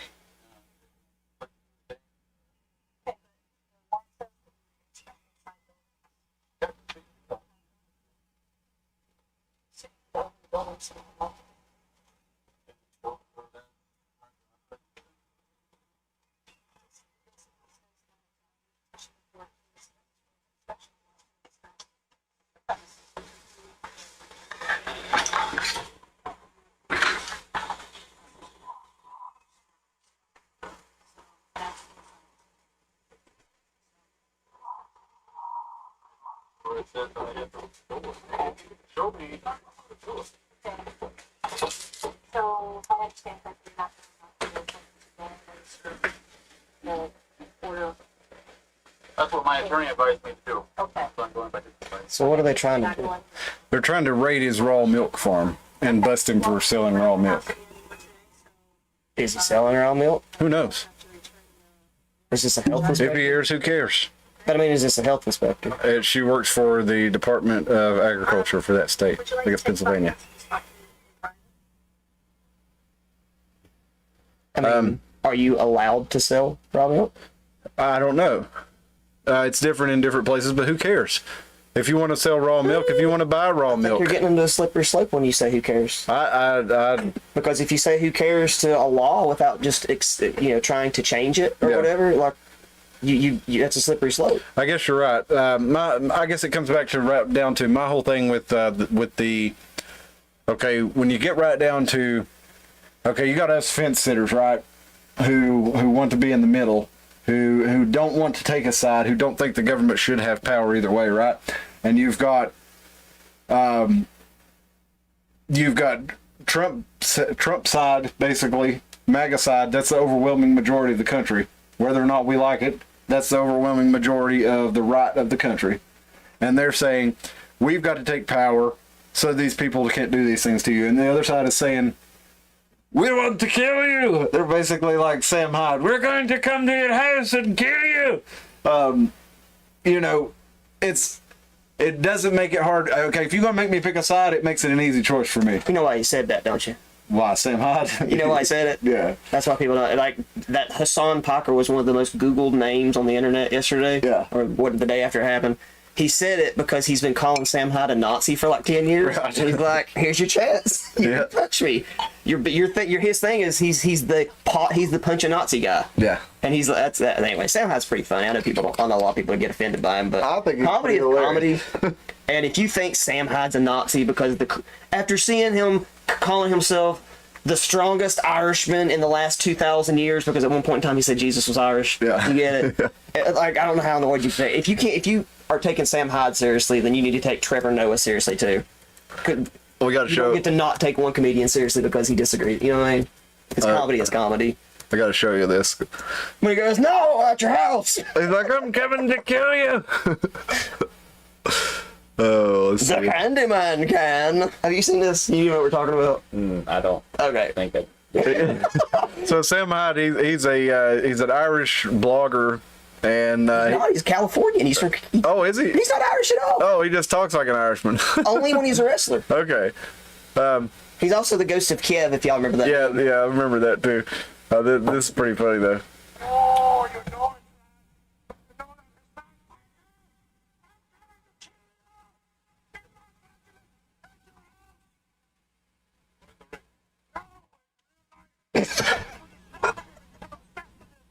Wears makeup and his breast is, and he was as skin as a coat, like the ancient Irish did. Well, that's your winner. Anyway, the reason he gave Hassan Parker such a hard time is Hassan Parker said America deserved 9/11 to happen. That's what he said. Well, Hassan Parker is Journalist / activist, or whatever. and he's a communist who makes millions of dollars. What's that? Yeah. He's a communist who lives in a $1 million home. Anyway, Painful snort. but let's see, where were we at here? We got to get into smart polls for too long. We've been an hour in, so let's go ahead and finish up our local segment here. We're going to look at the. All right, we already did Gen that. Z getting into boxing. Maybe that's a topic for another time, but there's been a lot of online like YouTubers boxing. Like, Because everybody says they're a bunch of pussies and they're wanting to show that they're not. I don't know. maybe, well, it's not really Gen Z that's doing the boxing though. It's us idiots that are entertaining them. That's it's true. Dudes our age, like the dude from Epic Mealtime got in a ring, KSI, Jake Paul. Well, I guess everybody's saying that they're Hyde. becoming famous and they're just Their numbers are killing pro boxing right now. yeah, and well, people are saying that they're faking the whole masculine thing and blah blah blah blah blah, and I guess they're showing that they're trying to show that they're not. I don't know. Well, even Mark Zuckerberg, I saw a video of Mark Zuckerberg training some MMA. He looked better than you would think Mark Zuckerberg would look, but still pretty terrible in his training. Well, lizards are natural fighters. No, he wasn't a natural fighter. Well, he's But gonna have a hard time But he fighting. did look better than I would expect. But his secret thing is his arm can pop off and he'll grow a new one. Very true. Lizards are That's also very useful in the steel cage. lizards are also anaerobic, so they only get quick bursts, and then they have to take a long break. So that's why he drinks Water break. water so weird. Here we go. Can't take a full drink, or I won't be able to move for 30 minutes. Let's check the chat before we get into the next thing here. There's a few things in there that are new. All right. We got hear Spiel that. says definitely pitting people against one another. Oh, I might not have turned the desktop audio on. Son of a bitch. Well, I'm gonna play that again. I did. I muted it. I don't know why I did that. But let's. I'm gonna play that for you though, just because you got to hear it. You It's gotta so hear funny. the scream. Yeah. Sam Hyde started on a show called $1 Million Extreme on Cartoon Network that got banned for being too edgy. So you can look up a lot of their cartoons online now. Yeah. It also makes, if you don't understand Gen Z's humor, it'll make a whole lot of sense if you go look up those shows too. Where'd it go? Where'd it go? Where'd it go? Here we go. Oh, you know it, lad. You know that, Hassan Piker. I'm coming to kill you. God, like that face. He did have a pretty. I mean, he wasn't a great boxer, but he knew how to put his weight into a punch. Did you see the thing where Hassan was like, there's no way I'm going near that man? No, in real life, I'm going to stalk him and become obsessed with him and wear his makeup and his dresses and use his skin as a coat. Keep in mind that this guy, because where you're going, like a couple of weeks ago, you was talking about the new media. This is a YouTuber. This is a guy who was banned from Cartoon Network. This is a guy who just does YouTube and does his own independent thing now. And that is an arena bigger than most UFC events. And Sam's a big guy, and it was fun watching him hit people. They did the same thing at the, what was it, the Creator Clash with iDubbbz, Yeah. which was the rich Sam Hyde had his thing in that too, because he was that whole iDubbbz Sam Hyde feud they had going on there. So anyway, Gen Z's into boxing now. Yeah. Oh, got one more thing in the green room here before we get into the our local stuff in the smart polls. This is from the Redhead Libertarian. Collusion between private business and the U.S. government is a First Amendment violation. And here you have, this is from the CDC and we got to look at the whole emails here. But basically, if you look right down here, this is from a CDC website. We don't have, this is from Twitter, and they're CCing the CDC.gov. And they're basically saying that we need to make sure that Twitter accounts that are connected to a CDC.gov account, or they want to be able to use a census.gov account, have access to be able to flag COVID misinformation and have people removed from the platform. So basically, the United States government, this is email showing they had a backdoor in to remove and flag people violating their First Amendment rights to freedom of speech, not being abridged by the government. After they said they weren't. We'll read it right They here. claim they weren't because Twitter is an independent company. Yes, So an independent company isn't censored. yeah, and that's what they said. It's a private company, bro. But it They is can censorship take off whoever when, they want. when Big But- Daddy is literally saying, But you- "Hey, tell Junior to shut up." you know? Exactly, and I'll go ahead and read this to you here. I hope you had a good weekend. I'm following up about the partner support portal enrollment for CDC. Does the Twitter account need to be connected to a CDC.gov email, or is any account fine? Also, so they don't want you to know that they're flagging it. They want to be able to flag it and not be shown up as a .gov email, so they don't leave a government record of it, basically. Or also, would there be any issues or complications stemming from flagging COVID misinformation on the portal using the existing census.gov accounts that have access? We'll want to have at least some CDC accounts whitelisted, but that backup may be helpful in the short term. Let us know if any steps we can take to make sure the CDC is all set within the portal. So they wanted to make sure that the government could flag accounts and remove them. And if you just watched Joe Rogan recently, he had Alex Berenson on, a former New York Times reporter who was banned from Twitter, and he was just recently reinstated after he sued Twitter, and they settled with him to give his account back. But before that happened, he got discovery, which included emails among Twitter staff discussing meetings with CDC people who were going to help them in banning Alex Berenson, and also other Twitter users who were found to be in violation of or going against CDC policies, which now turns out they were right. The CDC was wrong, and now we can talk freely we can say now on YouTube, because of the CDC updates, that let's go ahead and do this. Masks do not help. They don't stop transmission. I think they do. Vaccinations do not stop transmission. Oh, I need 5 of them. And we can also now say that ivermectin is an effective therapy for COVID-19 if you catch it at the beginning or use it as a prophylactic. And a lot of the studies that they used to show that it was not effective, they waited till people were dying of COVID and then tried to give them a bunch of ivermectin or hydroxychloroquine, like an insane dose of it while they're already in the hospital dying. And then they say, oh, didn't work. But meanwhile, the Dr. Zelenko and a lot of the other America's frontline doctors, Simone Gold and a lot of others, Pierre Corey, who were saying that ivermectin and hydroxychloroquine can be effective prophylactic or early treatments, they were called misinformation, not allowed to say that. Well, now that's found that was true, that there was, and if you did catch it early and you used those drugs, that they would actually work to stop the replication of the virus and keep you from getting as severe of an infection. We can say that on YouTube now because it's found to be true. So this is stuff that as conspiracy theorists were saying from the very beginning, because we actually read the research on it, and I didn't. I just throw shit at the wall and hope it sticks. Prophylactic means you take it up the butt, right?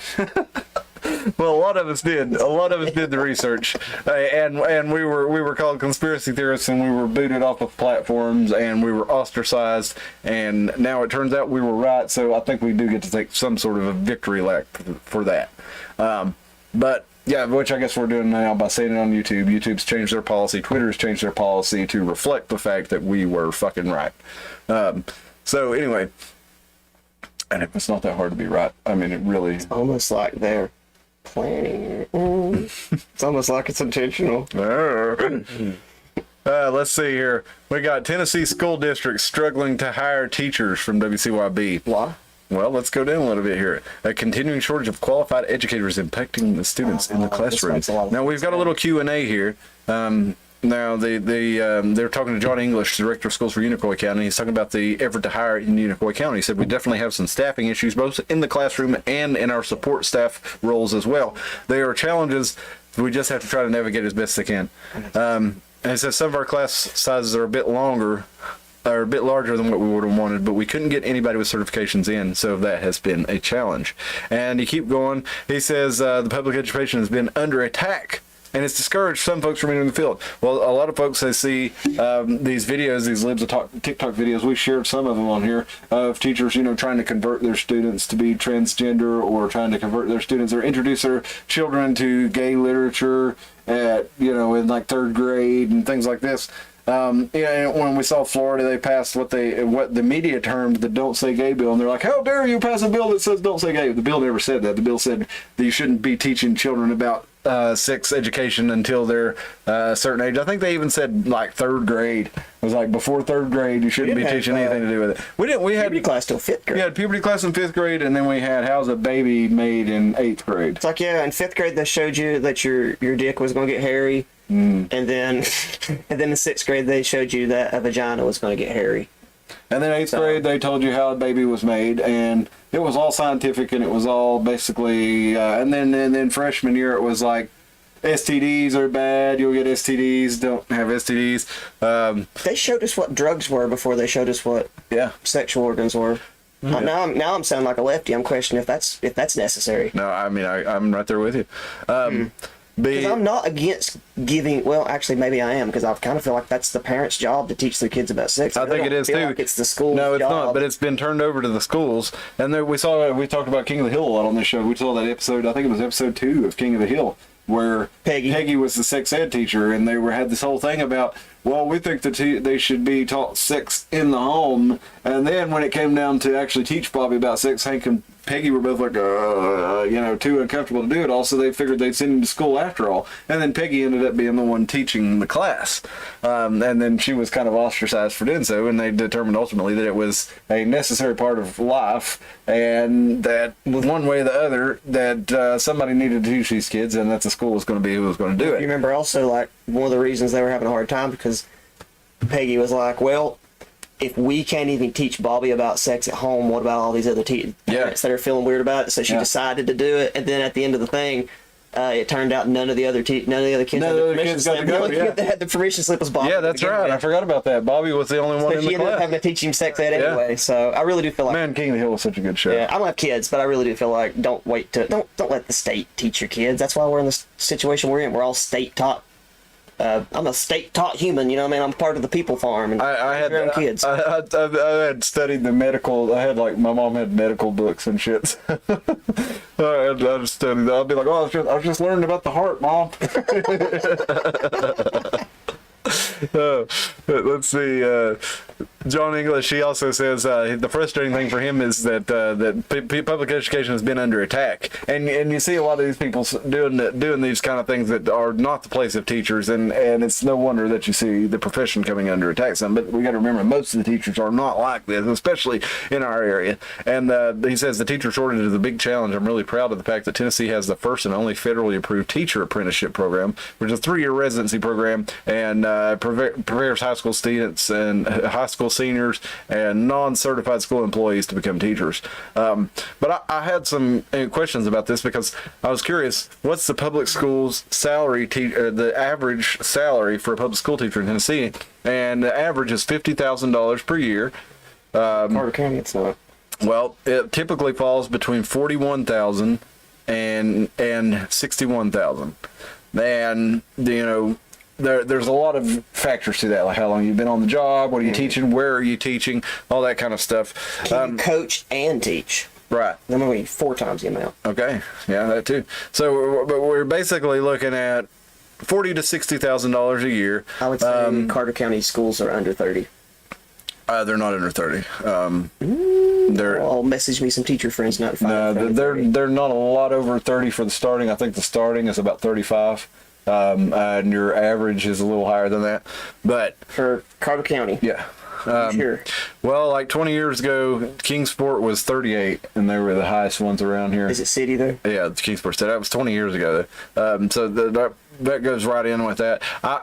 The average, I would say, is going to be, if you look down here at this table from salary.com, we're looking, of course you have some down here, 34,000. You got 10% of people making 34,000.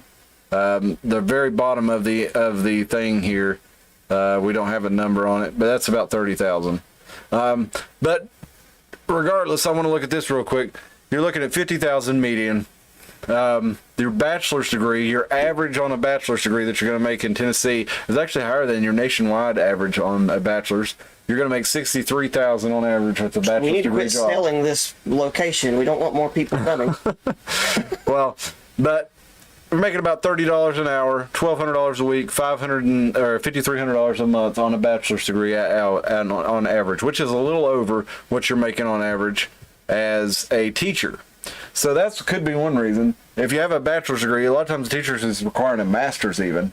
You could be making more working for a bank as a bachelor's degree with a bachelor's degree or something like that, because something with private equity coming in and private funding is going to be a lot more profitable. There's something that functions on profit rather than taxes is going to be a lot easier to pay you more. But it's on the other hand, working for the school system, you're only working 9 months out of the year. Yeah, you get 2 months off in the summer. You get 2 weeks off for Christmas and New Year's. You get a week off for Thanksgiving or for fall break. You get a week off for spring break. So you got a lot of days off too. As teachers, it's a balance. But my point was to bring up the discussion here. Like, what is it? Is it that they don't make enough money?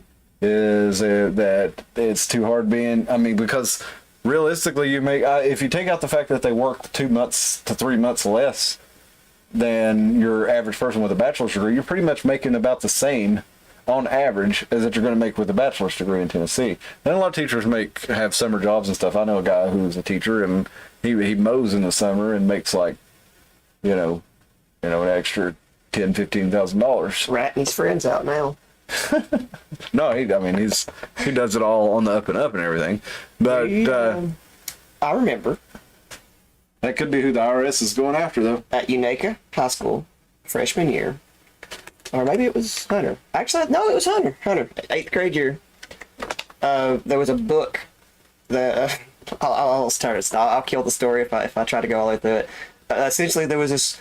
The teachers started wondering why a large number of the boys were very interested in different parts of the world in geography. And it turned out that there was a geography book that had tribal women in the back of it. So it just turned out that a bunch of guys were just taking that one library out because it was like 2 pages in the back that had a bunch of tribal ladies. The National Geographic. Yeah. Oh, man. That's good. Well, spill the tea says fear so the leash can be fed off of. Ultimately, I think that has a lot to do with it, Spill. That was to do with our previous discussion here, but we'll go ahead and close this out there. Leave us a comment on the video afterwards. Send us an email at theironmountainhour@gmail.com. What do you think? Why do people not want to be teachers? Well, let's get back into the main story. Do they not want to be teachers, or is it just here? Because it could just be. It could just be here. Yeah, that's because we're having a lot of more people move in, and if you're just not having teachers move in to take those jobs, I don't really. I mean, maybe that might be one of the advantages to having all these new people come in, is you do have a lot more variety at that point. Because I'm not trying to rag on the medical industry around here, but shit. And we could use some Ivy League doctors moving to Johnson City, is all I'm saying. Well, let's get on to the meat and potatoes. It is 11:21. God, that sounds good. I'd like some meat and beans and potatoes. Dude, I've been thinking about just going to that carnivore diet. You ever tried it? Just eating meat. Well, meat I have time. natural vampire fangs, so I almost eat exclusively meat anyway. Yeah. See, I've been eating too much bread and pasta and shit like that. I don't eat bread. I do, and I've been thinking about just going to straight meat and Well, raw I tell vegetables. you, I eat love meat, raw vegetables. meat, vegetables, and I feel like shit all the time. Really? Because I'm lying to you. I don't have a good diet, but I do almost exclusively eat meat, so I cannot. You cannot use you meat. good meat though. Yeah, I'm a meat snob. I don't go to get this 70% $9 reduced bin and throw it on the grill or anything. Right. I'm a meat snob. But yeah, I don't know. Try it, and if you die, we'll know. I'm not thinking like meat and like seen mostly Liver raw King? vegetables. Liver King? No, I never have. Okay. After we're done with this, you need to just go because he'll be viral probably within 2 weeks if he's not already. He's a good guy. He's a rich dude. Owns a vitamin company that decided he was going to create a character. Is what he's done. Don't pull his videos up. He'll copyright strike keys, but he does that. Okay. But essentially, he calls himself the Liver King because he has these 8 primal tenets where you're supposed to sleep and eat. But anyway, he eats raw meat allegedly. But it turns out the consensus seems to be that if you just ate a pound of raw liver every single day, you would die of toxic, like what was it, vitamin A toxicity, because you can't afford that much stuff. Yeah, the liver is overloaded with vitamins. Yeah, so if you want to laugh at somebody that could kick your ass, go look up the Liver King. It's okay if you want to laugh at his ridiculousness, because he could kick your ass. So that's why I'm okay to laugh at him. Well, let's get into the meat and potatoes, as we say. As I said before, this is our anniversary of our year was the 21st or the 24th of August. We've been doing the Iron Mountain Hour for 1 year. Tim and I did the first episode, and then Dustin has been here since the second episode. And yes, he has. He was here on the Over Mountain Men, and what was the other topic we discussed on the robots? Robots. That's what we talked about. Episode 2, Over Mountain Men, and the replacing of the American worker or the worldwide worker with robots. And we've had a lot of discussions since then. We went over last week, or you and I did. If you were with me, Tim and Dustin were in the chat. For some reason, I'm not getting my cam on here, but we've gone to a lot of places. But the overwhelming and the overarching theme of the show in general has been the World Economic Forum and their push to get us into Agenda 2030, which is a global agenda to create an Internet of Things, an Internet of Bodies network, wherein everything in the world is basically tracked and traced all the time, whether it be how much you breathe, literally how much you fart. They want to tax you for it and catalog, and they want to, using the environmental, social, and government scores, they want to be able to track every person and decide if you are a net benefit to society based on how much gases you emit, how much you consume, and what you produce, and whether or not you are compliant with the social agenda of basically tolerance for any and everything. And a lot of that has to do For whatever they say. yeah, where they change whatever tolerance I really means. think that a lot of the LGBT people are going to really have some buyer's remorse. Well, I don't think those people will stay in control, but if those people stayed in control, the LGBT would not have a good day once they got full control, because they don't, like, they call people Nazis and then they think that they're not going to get rid of gay people, so that's weird to me. Yeah. Spill says, I helped out the school I graduated from. A lot of work, not enough pay is what it boils down to. Yeah, it could be. Let's go. We started the show with the announcement. We found out that they were going to put in smart poles in Johnson City, Tennessee, and the local news station WJHL, which is a Nexstar owned company, which is 9% owned by BlackRock, 7% owned by, well, this was November of last year. It was 9% owned by BlackRock, 7% owned by State Street, and Vanguard owned about 6%. So right at 20% of it was owned by 3 major corporations that are heavily invested in the environmental, social governance, and the diversity, equity, and inclusion, or diversity, a lot of people call it DIE, diversity, inclusion, and equity, because basically it is the expense, it is including all socio and economic groups at the expense of having the job done properly. We decided it's more important to have a diverse racial background of people involved in it than more important to have that actually have good outcomes. And it all goes in together to affect the World Economic Forum's Agenda 2030, which is mostly a continuation of the Green Agenda 21 from the 1991 UN conference, where they decided that we have too many people. They are causing too much pollution, and there's not enough resources to go around. So effectively, we have to find a way to reduce the amount of people and reduce the amount of resources so that it is not as harmful to the planet. That way that we can learn to, as the population declines, they want to guide that decline of population and also guide the decline of the production of resources.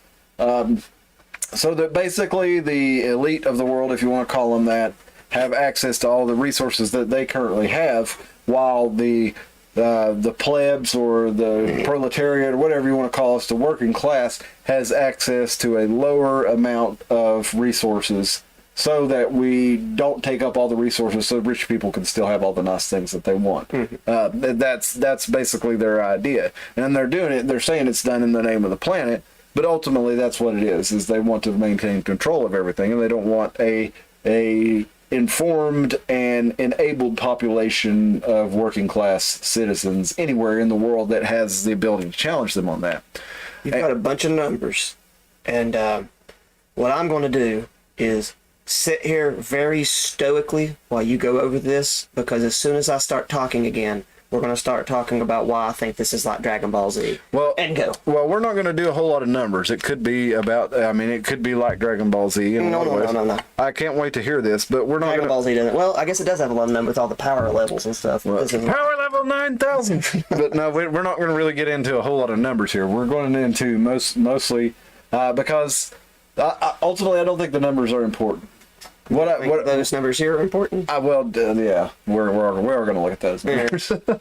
But ultimately, I don't think the numbers and the statistics are the important part of this. What I think is important is that you have a small group of people who believe they have the authority and the ability to limit and restrict you because you are not as enlightened as they are, and they want to limit the amount of resources that will go to the rest of the population versus the amount of resources that they have. And we started this show because in July of 2021, the Johnson City the local government next to us here in Johnson City announced that they would be forming a partnership with Bright Ridge, the local power authority, and the TVA, the Tennessee Valley Authority, which is a private company that is owned by the federal government of the United States, that has basically, they run all the electricity in the southeast. They run the dam network, the hydroelectric power network. Dam network. Yeah, and I want to take a dam tour. That they basically are in charge of energy in the southeast of the United States, and as I said, they're a corporation owned by the federal government, which gives them a lot of the powers of the government without a lot of the restrictions that the government would have, because the government has to operate, in theory anyway, under the Constitution, and they are limited by that document as to what they can do. But the TVA, being a private entity, has no such limitations, even though they're owned by the federal government. But they are providing the smart poles to Johnson City at no cost to the city of Johnson City in exchange for the data that the smart poles collect. And when we found out about this in July, they posted it on WJHL, and as I've said in the show, I have occasion to speak with many people from all walks of life all around. I probably run into and have conversations with more people than anybody who's in a field other than retail, but I tend to have a more in-depth conversation with people as I encounter them at their homes, rather than in the store where you're just kind of like small talk. Hi, how are you? I will say I probably meet more than you, and I get to know zero of them. Well, that's what I'm saying. You probably I don't get to know anything. Yeah, you meet a lot, but you're having small talk conversations. Well, I'm not even really that. Most of it's not even that. So that's what I'm saying. Like And so I come into people's homes, I see them watching the news, I talk to them about what's on the news, and everyone I meet's drunk. Yep, I remember. Completely true, but it's no. I know exactly what you mean. I know those. I've been there. I've played a lot of 4-hour bar gigs to cover songs and stuff like this, where you had where you have especially now with the pandemic, where I just got used to being inside away from anybody. So now I literally only come out on the weekends and see drunk people, and go back under my basement rock and sit there and smeagol at the world, get mad because somebody's mowing outside. Go ahead. So I encounter a lot of people in their homes, and I have substantial conversations with a lot of people, and literally nobody I talked to who had, and most of the people that I talked to about this were regular consumers of news media, including local news media, had any idea that they were putting smart poles in Johnson City. And I looked on the YouTube video, and there were 400 views on the YouTube video from the Nexstar affiliated media group WJHL. So very few people who were even consumers of this media on a regular basis had any idea that this was happening. And there was a city council meeting in Johnson City where they described it all, and it was put on the video. But again, very low number of views. We've had way more views than WJHL have this on their YouTube channel, and we discussed what some of the implications of those smart poles might be, and how that those things could be basically a technological nightmare. Well, when we first talked about this, they were saying that they were going to put 2 smart poles in. All right. Well, that's a year later. The smart poles are installed in Founders Park and Kings Commons in Johnson City. And let's look at what they did. This is from the TVA. This is the Johnson City fact sheet from the TVA. They're talking about the Johnson City smart poles. The budget for $500,000. They were talking eventually about 2 poles for $335,000. But now they've gone to $500,000. The TVA is investing in Bright Ridge. We're looking at 36 retrofitted smart poles that they've got from other locations, 6 new smart poles in Founders Park, including LED light controls, weather station, audio speakers, 4-color LED lighting, pedestrian counters, and water level monitor. So all those total? things. Is it 38 total? It's 42 total, including Okay. there's 42 in Founders Park. I can't even do math, Ken. It was right in front of me. Yeah, we got 42 in Founders Park, and then we got 7 in Kings Common Playground. We got 6 retrofitted smart poles and 1 new smart pole. And those only do LED lighting, audio speakers, and 4-color LED lighting. Now, all those things actually sound pretty beneficial for city planning, right? I mean, Audio speakers, yeah, so they can say, the bombs are coming, everybody gets it down. the COVID is coming!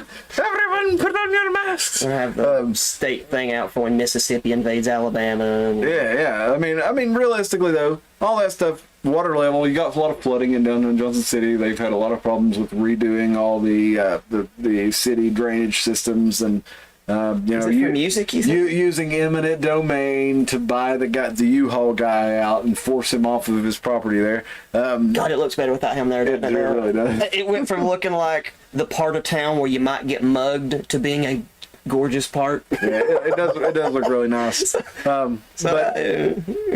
Gentrification doesn't help the locals, but it does make things look better. Well, and they're looking for a robust downtown, and this is part of it. But There's no such thing as a robust downtown in a city. well, that's what they're looking for. Robustly dangerous. Well, they're saying that this is going to help with that, right? So you can go into Founders Park and you got these 36 poles. But I mean, I guess if you get mugged in Founders Park, Are they gonna have cameras, or Yeah, is it just gonna like? well, right play now they're music saying while that you they get don't. mugged? Just when you're booing Yeah, hard. well, that Like I'm kicking your ass. Congratulations, now you can get your ass kicked to top 40. yeah, it gives them a little rhythm to work with. Hold on, it'll be the scene from Shaun of the Dead where they're beating his like zombie a to shooting clean. star fighting to the sky like a tide. Yeah, We're having a good time. man, that's one of the hardest songs to play live for me. God, what funny. Have you seen? I know brain worms. I can help it. I got to fart this out. I saw a documentary about a guy that had a disorder that made his skin come off if you just pulled it. It's some kind of a disorder where your skin doesn't grab, and so part of it is he also never grew up. Like you, midget, big little person. I don't like that. I'm sorry. They need to come. If you don't like the M word, we need to come with another one because like I'm little. You know what I'm saying?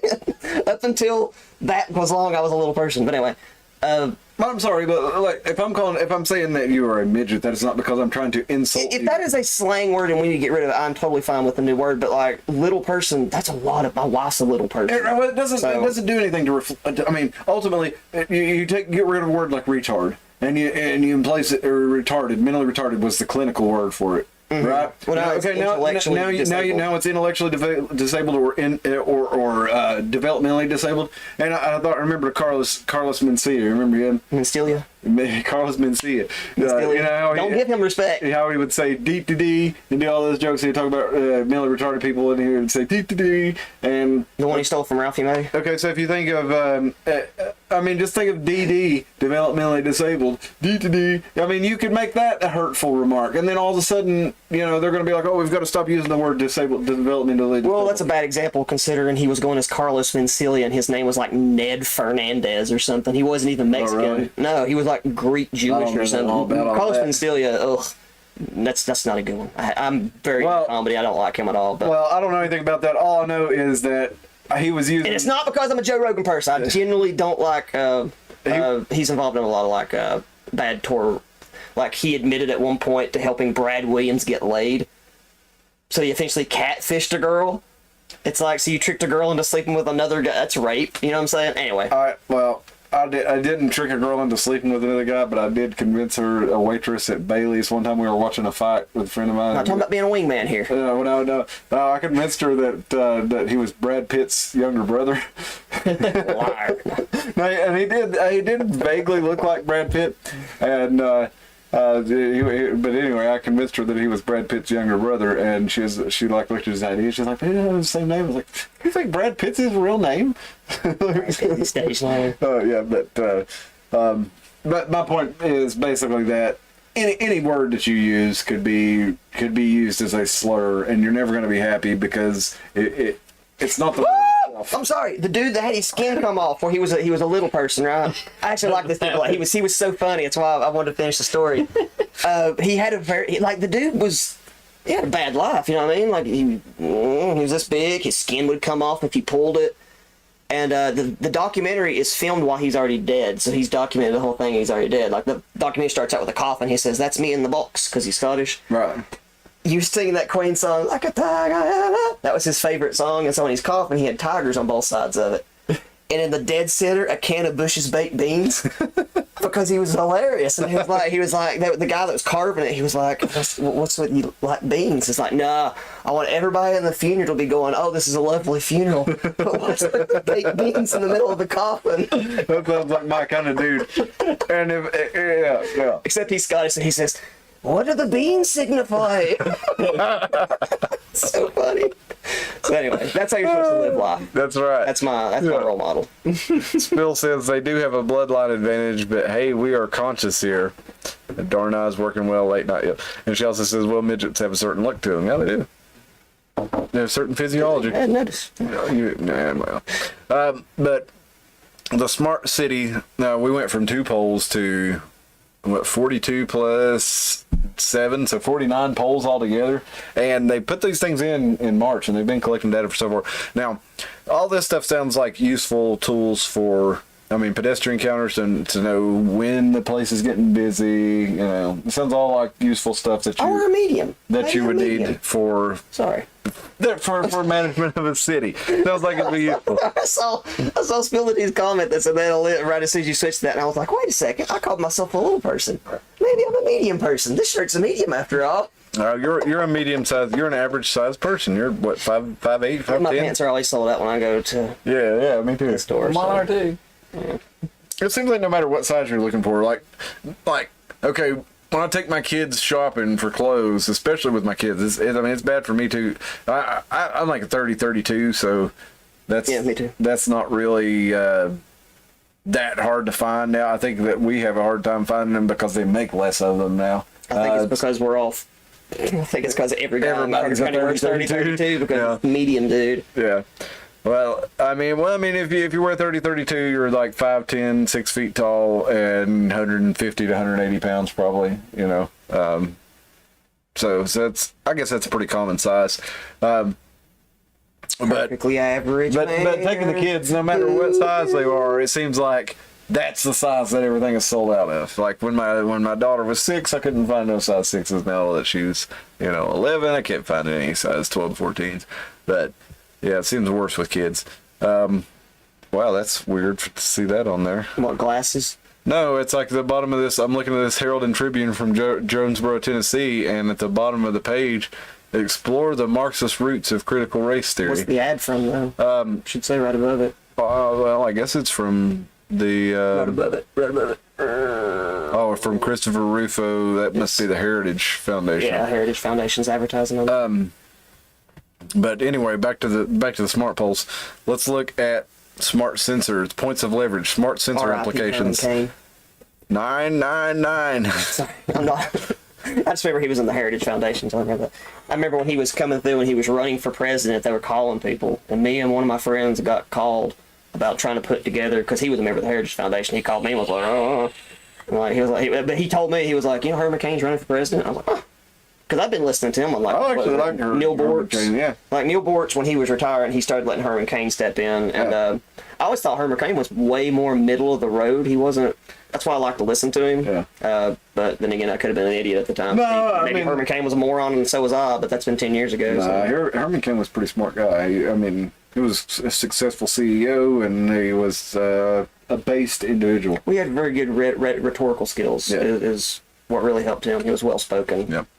Well, let's get back into this. Smart sensor implications. While many vendors have piloted smart lighting technologies, this pilot focuses on the value and saving of a combination of smart sensor technology, how they can be applied in different scenarios, and how a community is able to generate positive outcomes by leveraging technology and data. What the hell does that even mean? I mean, it means they basically, while other people like the lights on these things, we want to collect data. That's what the ultimate thing that So we're what you're doing saying here is, is. these things are pretty. Also, we're collecting shit. Yeah. It says they're going to do value proposition. Them. Figure out a way they're collecting data, like Yeah, make it to where it overwhelm just- them, make it unusable. That's a great idea, Dustin. That's how you do these kind How of would things. you do that?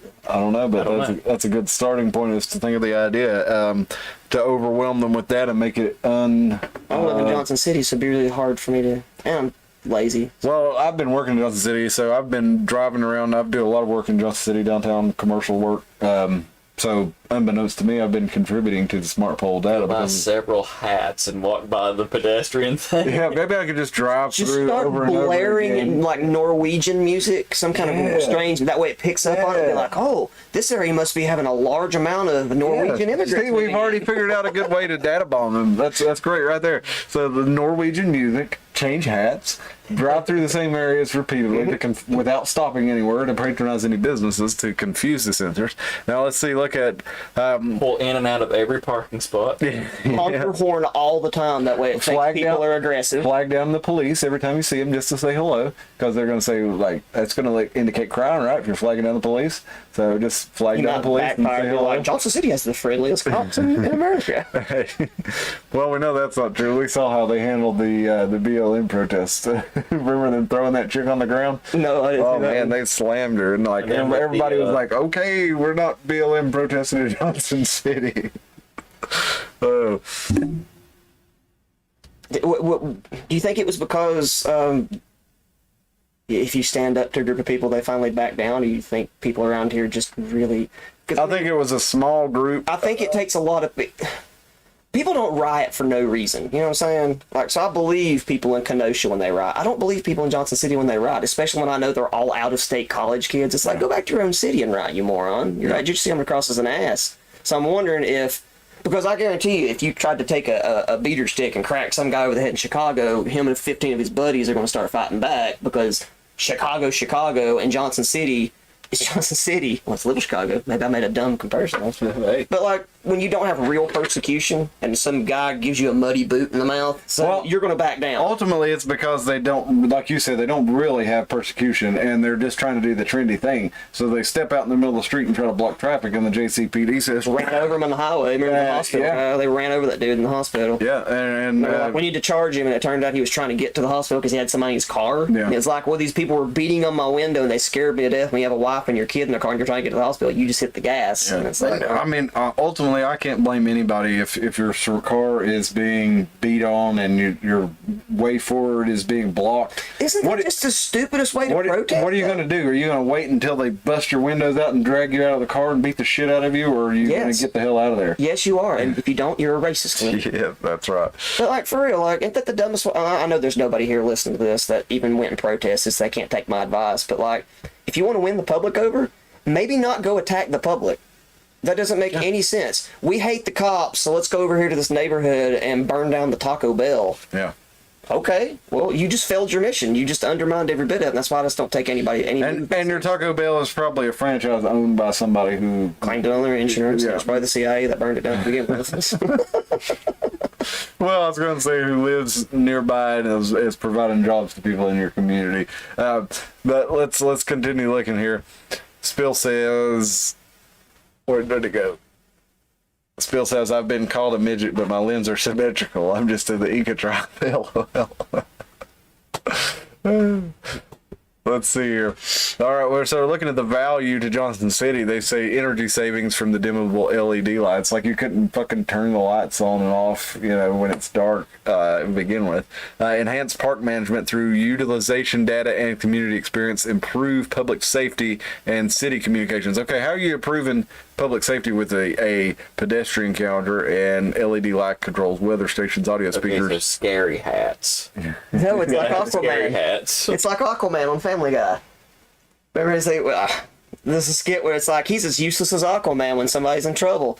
And it shows that girl like getting mugged on the beach. He's like, when I get out of here, you're in big trouble, mister. Pretty much. But they don't even have cameras here is what they're saying. So basically they are, and they also have public Wi-Fi. There are things that are not listed on here. Those LED lighting controls are going to come. It says the post-top modules include these things, but it doesn't say that's all they have. I know for a fact they have public Wi-Fi because I run down there and it's connected to my phone automatically. Pedestrian counters. So what are they collecting from you when you hook your Wi-Fi to them? I mean, if you are unknowingly, like you have your phone set up to connect to free Wi-Fi, you go through, they suddenly have I'll leave mine off. they have all your tabs pulled up. Well, yeah, but most people don't. Because most people aren't as smart as me. I'm playing. Go ahead. But you have all your internet browser tabs, all your Facebook stuff, anything that you have pulled I up didn't know that. and open. Somebody told me that to turn my Wi-Fi off because I'm not tech savvy. But I didn't know that most of the time when you're getting in trouble it's because of public Wi-Fi. All your cookies, you're opening yourself up to scams. Lots of different stuff that they don't mention here, and that's just from the public Wi-Fi. We're not even talking about the fact that, okay, if they have cameras on these things, which they don't say here, but I'm not ruling it out that they don't, because they don't say they have Wi-Fi here, and I know for a fact that they do. So I would think maybe the Wi-Fi is just assumed. well, and they also said when they were rolling this plan out back in July of last year that they were going to use it for cameras to prevent crime. Or to catch criminals. So I have to imagine that they have cameras on there too, and they're just not mentioning them on this.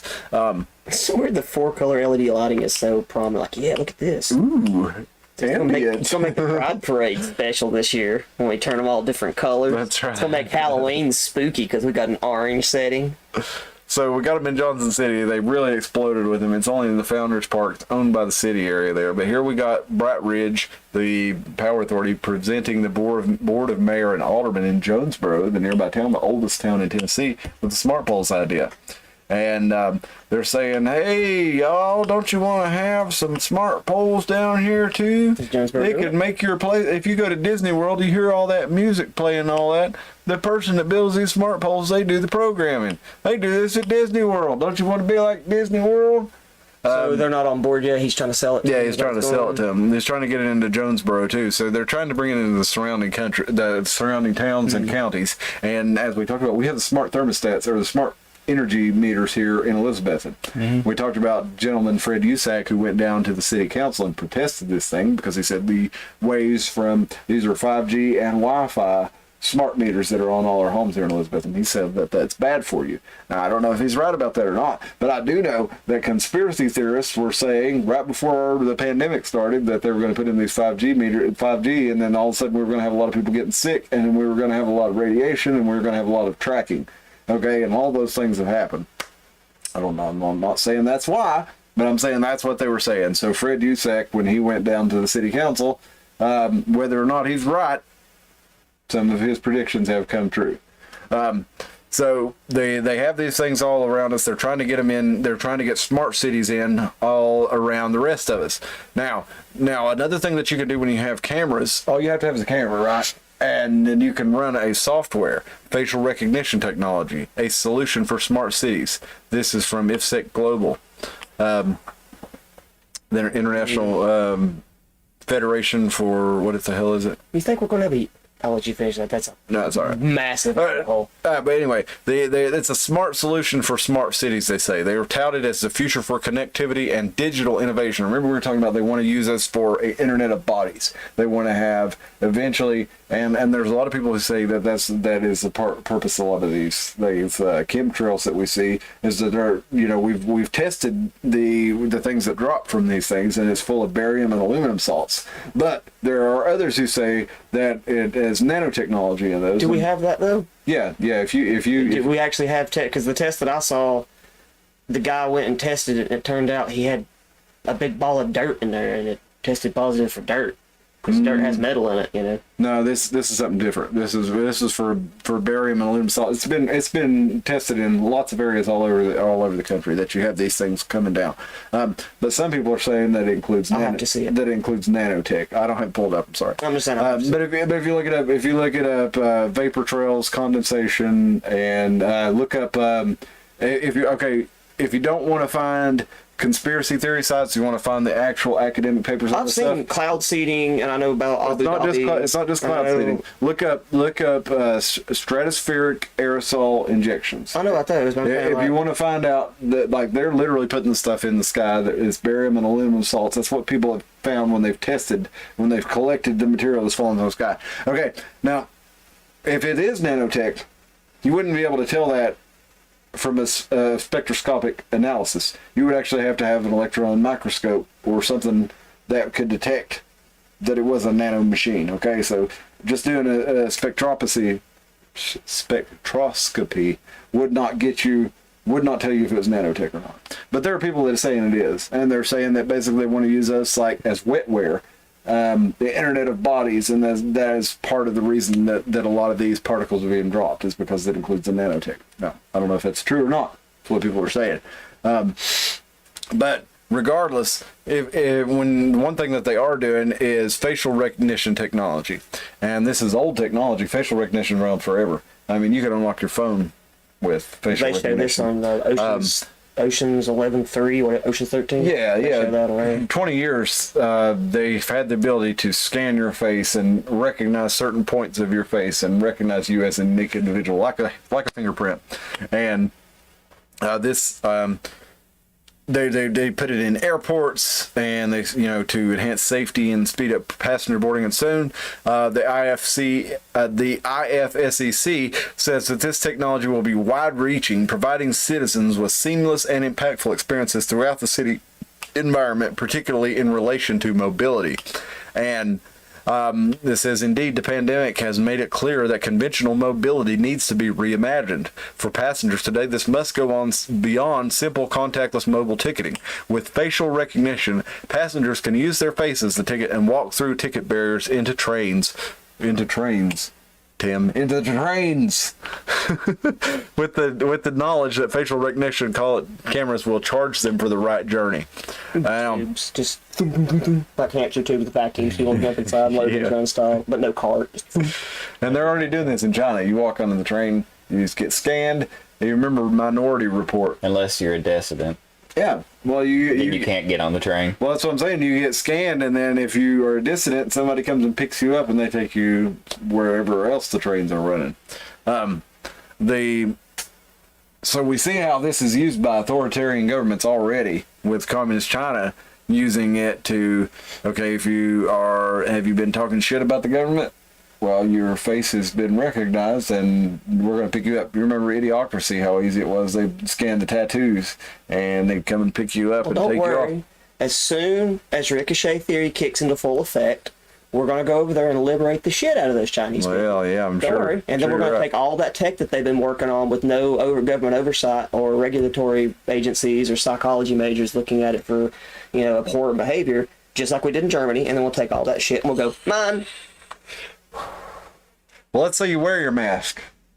You're being a good citizen, or I did. I was a good boy. Or maybe you're trying to avoid the facial recognition cameras. Well, this is from 2018. The Chinese gait recognition tech IDs people by how they walk. Now, this is not just Chinese. They've had this for a long time. You have a unique gait pattern, just like you have a unique fingerprint, just like you have a unique iris pattern, just like you have a unique facial pattern. You actually walk in a unique manner that can be recognized by AI I technology. want kind of like Sonic the Hedgehog. If you just tap the D-pad one little button at a time, all awkward with you see it going out and. So this is another thing that all you have to have is a camera, right? You have a camera, and then you could run the camera footage through a software program that detects your gait, that detects your facial recognition. So basically, by having these sensors everywhere, you are giving a government full authoritarian control of you. And we were talking about it earlier about how we're going through the 10 stages of genocide. This seems like a very useful tool for a government who is trying to implement the 10 stages of genocide as far as identifying and weeding out dissidents. So to finish it up, let's look here at the World Economic Forum. This is from wefforum.org. Our alliance is creating smart city government, and we mentioned that they picked Chattanooga, Tennessee, as one of 50 of their pilot cities for a smart city program where they would basically be collecting data and monitoring the data of the citizens and the tourists as they go through these. And as they show this right here, this is a pretty, imagine this is worldwide, this web here.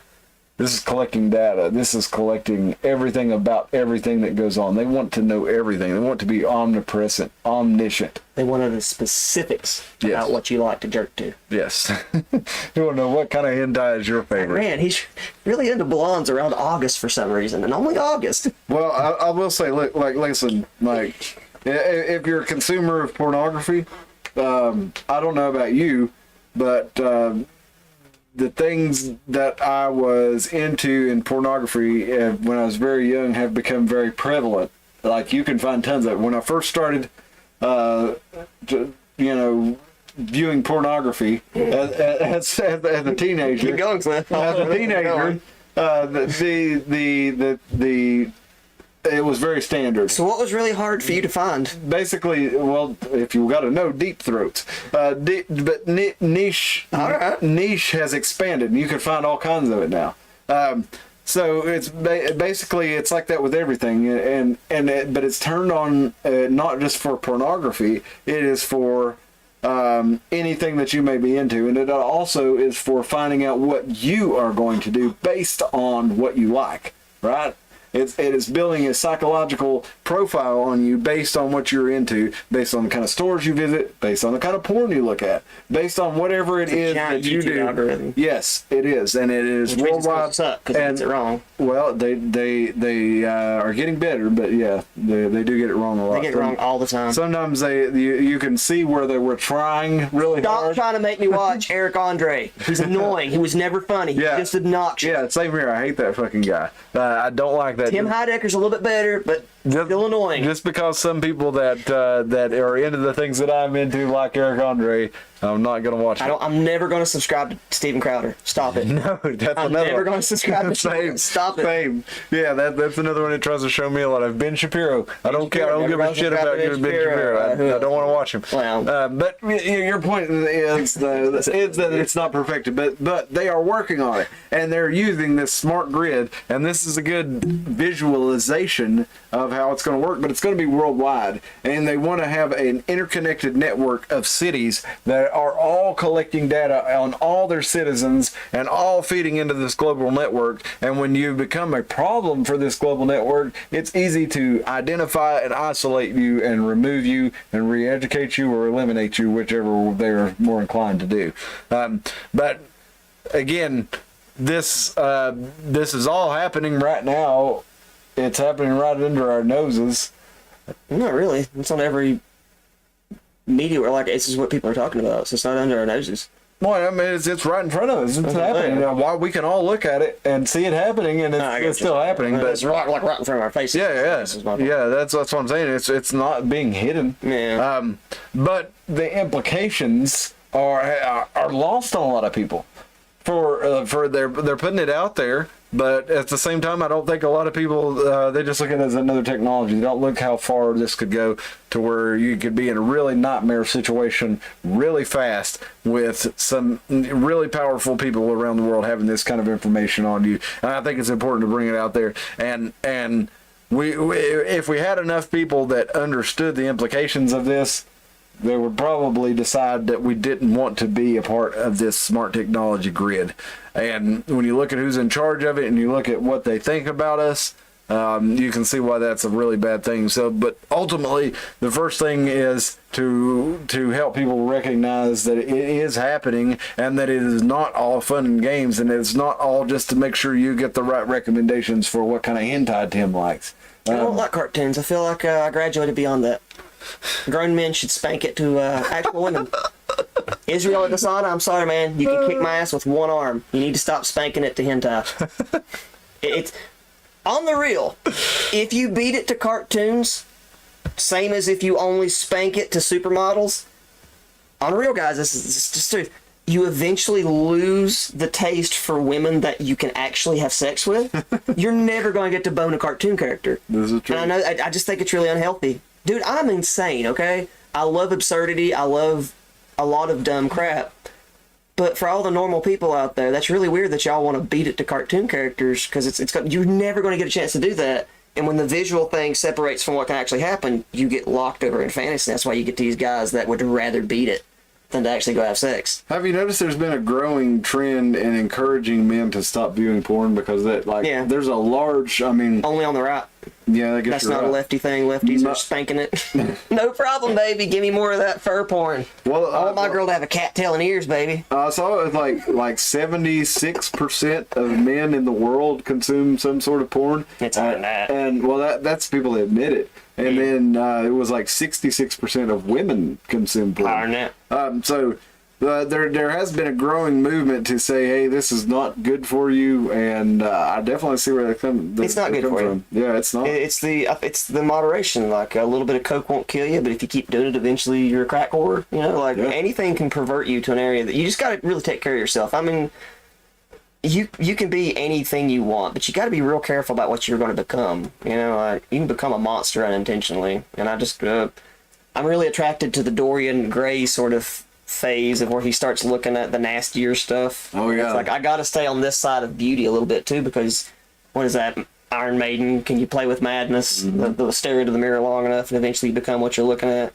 That's why I warn people about lolcow culture. You know about that? No, but we'll have to get into that later because it's 2 hours. One sentence. Get us quick. Lolcow culture is laughing at less fortunate people on the internet because you can. Oh yeah, I don't like that. Like, they call it Chris Channing, when you just laugh at people. If we're done, you're getting my rant, and you can stop it, and you're going to get it without me leaving. You're going to have to drag me out because I wake your kids up screaming. My feeling on the World Economic Forum is this is the Boo saga of Dragon Ball Z. We all know it's going to end at some point. We all know Goku's going to reach Super Saiyan level 67, whatever. And he's going to kick Boo's ass. I'm just bored. Like, I want a new villain. Like, remember, I know this, maybe this... Well, you're going to get one because I want to know when they get all this shit into place, I won't. you're going to see someone rise up to take control of it. I want a new villain. World Economic Forum, it's the most Boo in the Dragon Ball series if he didn't make it that far. The reason I didn't like him is because he was boring and he was overpowered. That's all it was. He was annoying. You couldn't hurt him and he was obnoxious. There was nothing likable about him. And that's the World Economic Forum. I don't want to sit there and Frieza was the best, dude. Maybe. I liked most of them. I liked the whole Still was everything that pretty took good, place. dude. I think the Frieza saga was my favorite. But I feel like we're in the Boo saga. I'm ready to move on. I want something else.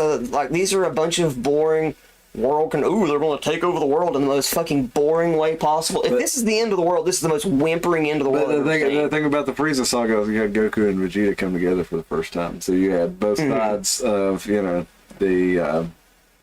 both sides of the eternal struggle come together against the external enemy. So, hopefully we'll see. We're in the something Boo like saga. that. I'm just saying. Maybe. Let's wrap this up, Economic Forum. If we're going to take over, let's hurry up and do it.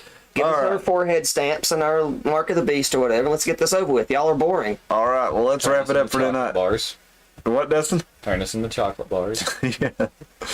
All right. Well, hey. Eat the poor.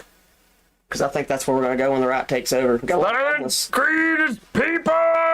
That's the podcast! They're coming to kill you. No, in his house.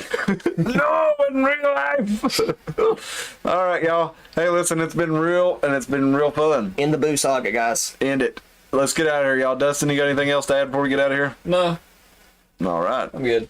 Let's all stroke our beards, and we'll see you Wednesday. I'm gonna Thank you for joining us. I'm glad to have had a year under our belts. We've been far more successful. Most podcasts, as we mentioned, only make it to fewer than 3 episodes. 1% make it past 20. We're well past that, so we're going to keep on going. Thank you for We're sticking elite. with us. That's right, we're elite level podcasters. So please, YouTubers. you know YouTubers, we're going to be here every week. So invite people to join us. Share this thing around. You come back. We'll see you next time. Thank you so much for subscribing, listening, liking, watching. Email us. Yes, spanking. Email us at theironmountainhour@gmail.com. Get you some stickers. If you like our background right here, get you a sticker. Put it on your car. Tell other people about us. We'd love to have you join Gas us. the geese, We'd y'all. love to have all your friends. That's right. Gas the geese. Dalton, if you're out there, you know what we're talking about. Hey, we'll see you next time, y'all. Thank you. We need to make that into a sticker. Oh, wait a minute. Mid-Hill Mini Farm says, if men weren't made to be eaten, why are they made out of meat? There you go. Yeah. Eat the homeless or something. I think Plenty of them. No. I don't want that being my tombstone. Eat the homeless. No, the homeless. I'm just saying that's what we're going you to. said the homeless should be hauling carp out of the, I do. out of the Mississippi River. them the Mississippi. Can you imagine? Dude, there's carp flying out of the river. I Just give them had fishing poles. I just had such a hilarious visual when you said that. Homeless gathering and scooping carp out of the. I mean, what an absurd thing that. What absurd a man fishes. How logical your idea is. Teach a man to fish, But motherfucker. so how absurd it is to think of it actually happening. That we've got so much fish that we don't know what we're gonna do with. Eat the fish. Eat them. Catfish, y'all. Carp. Eat them. See ya.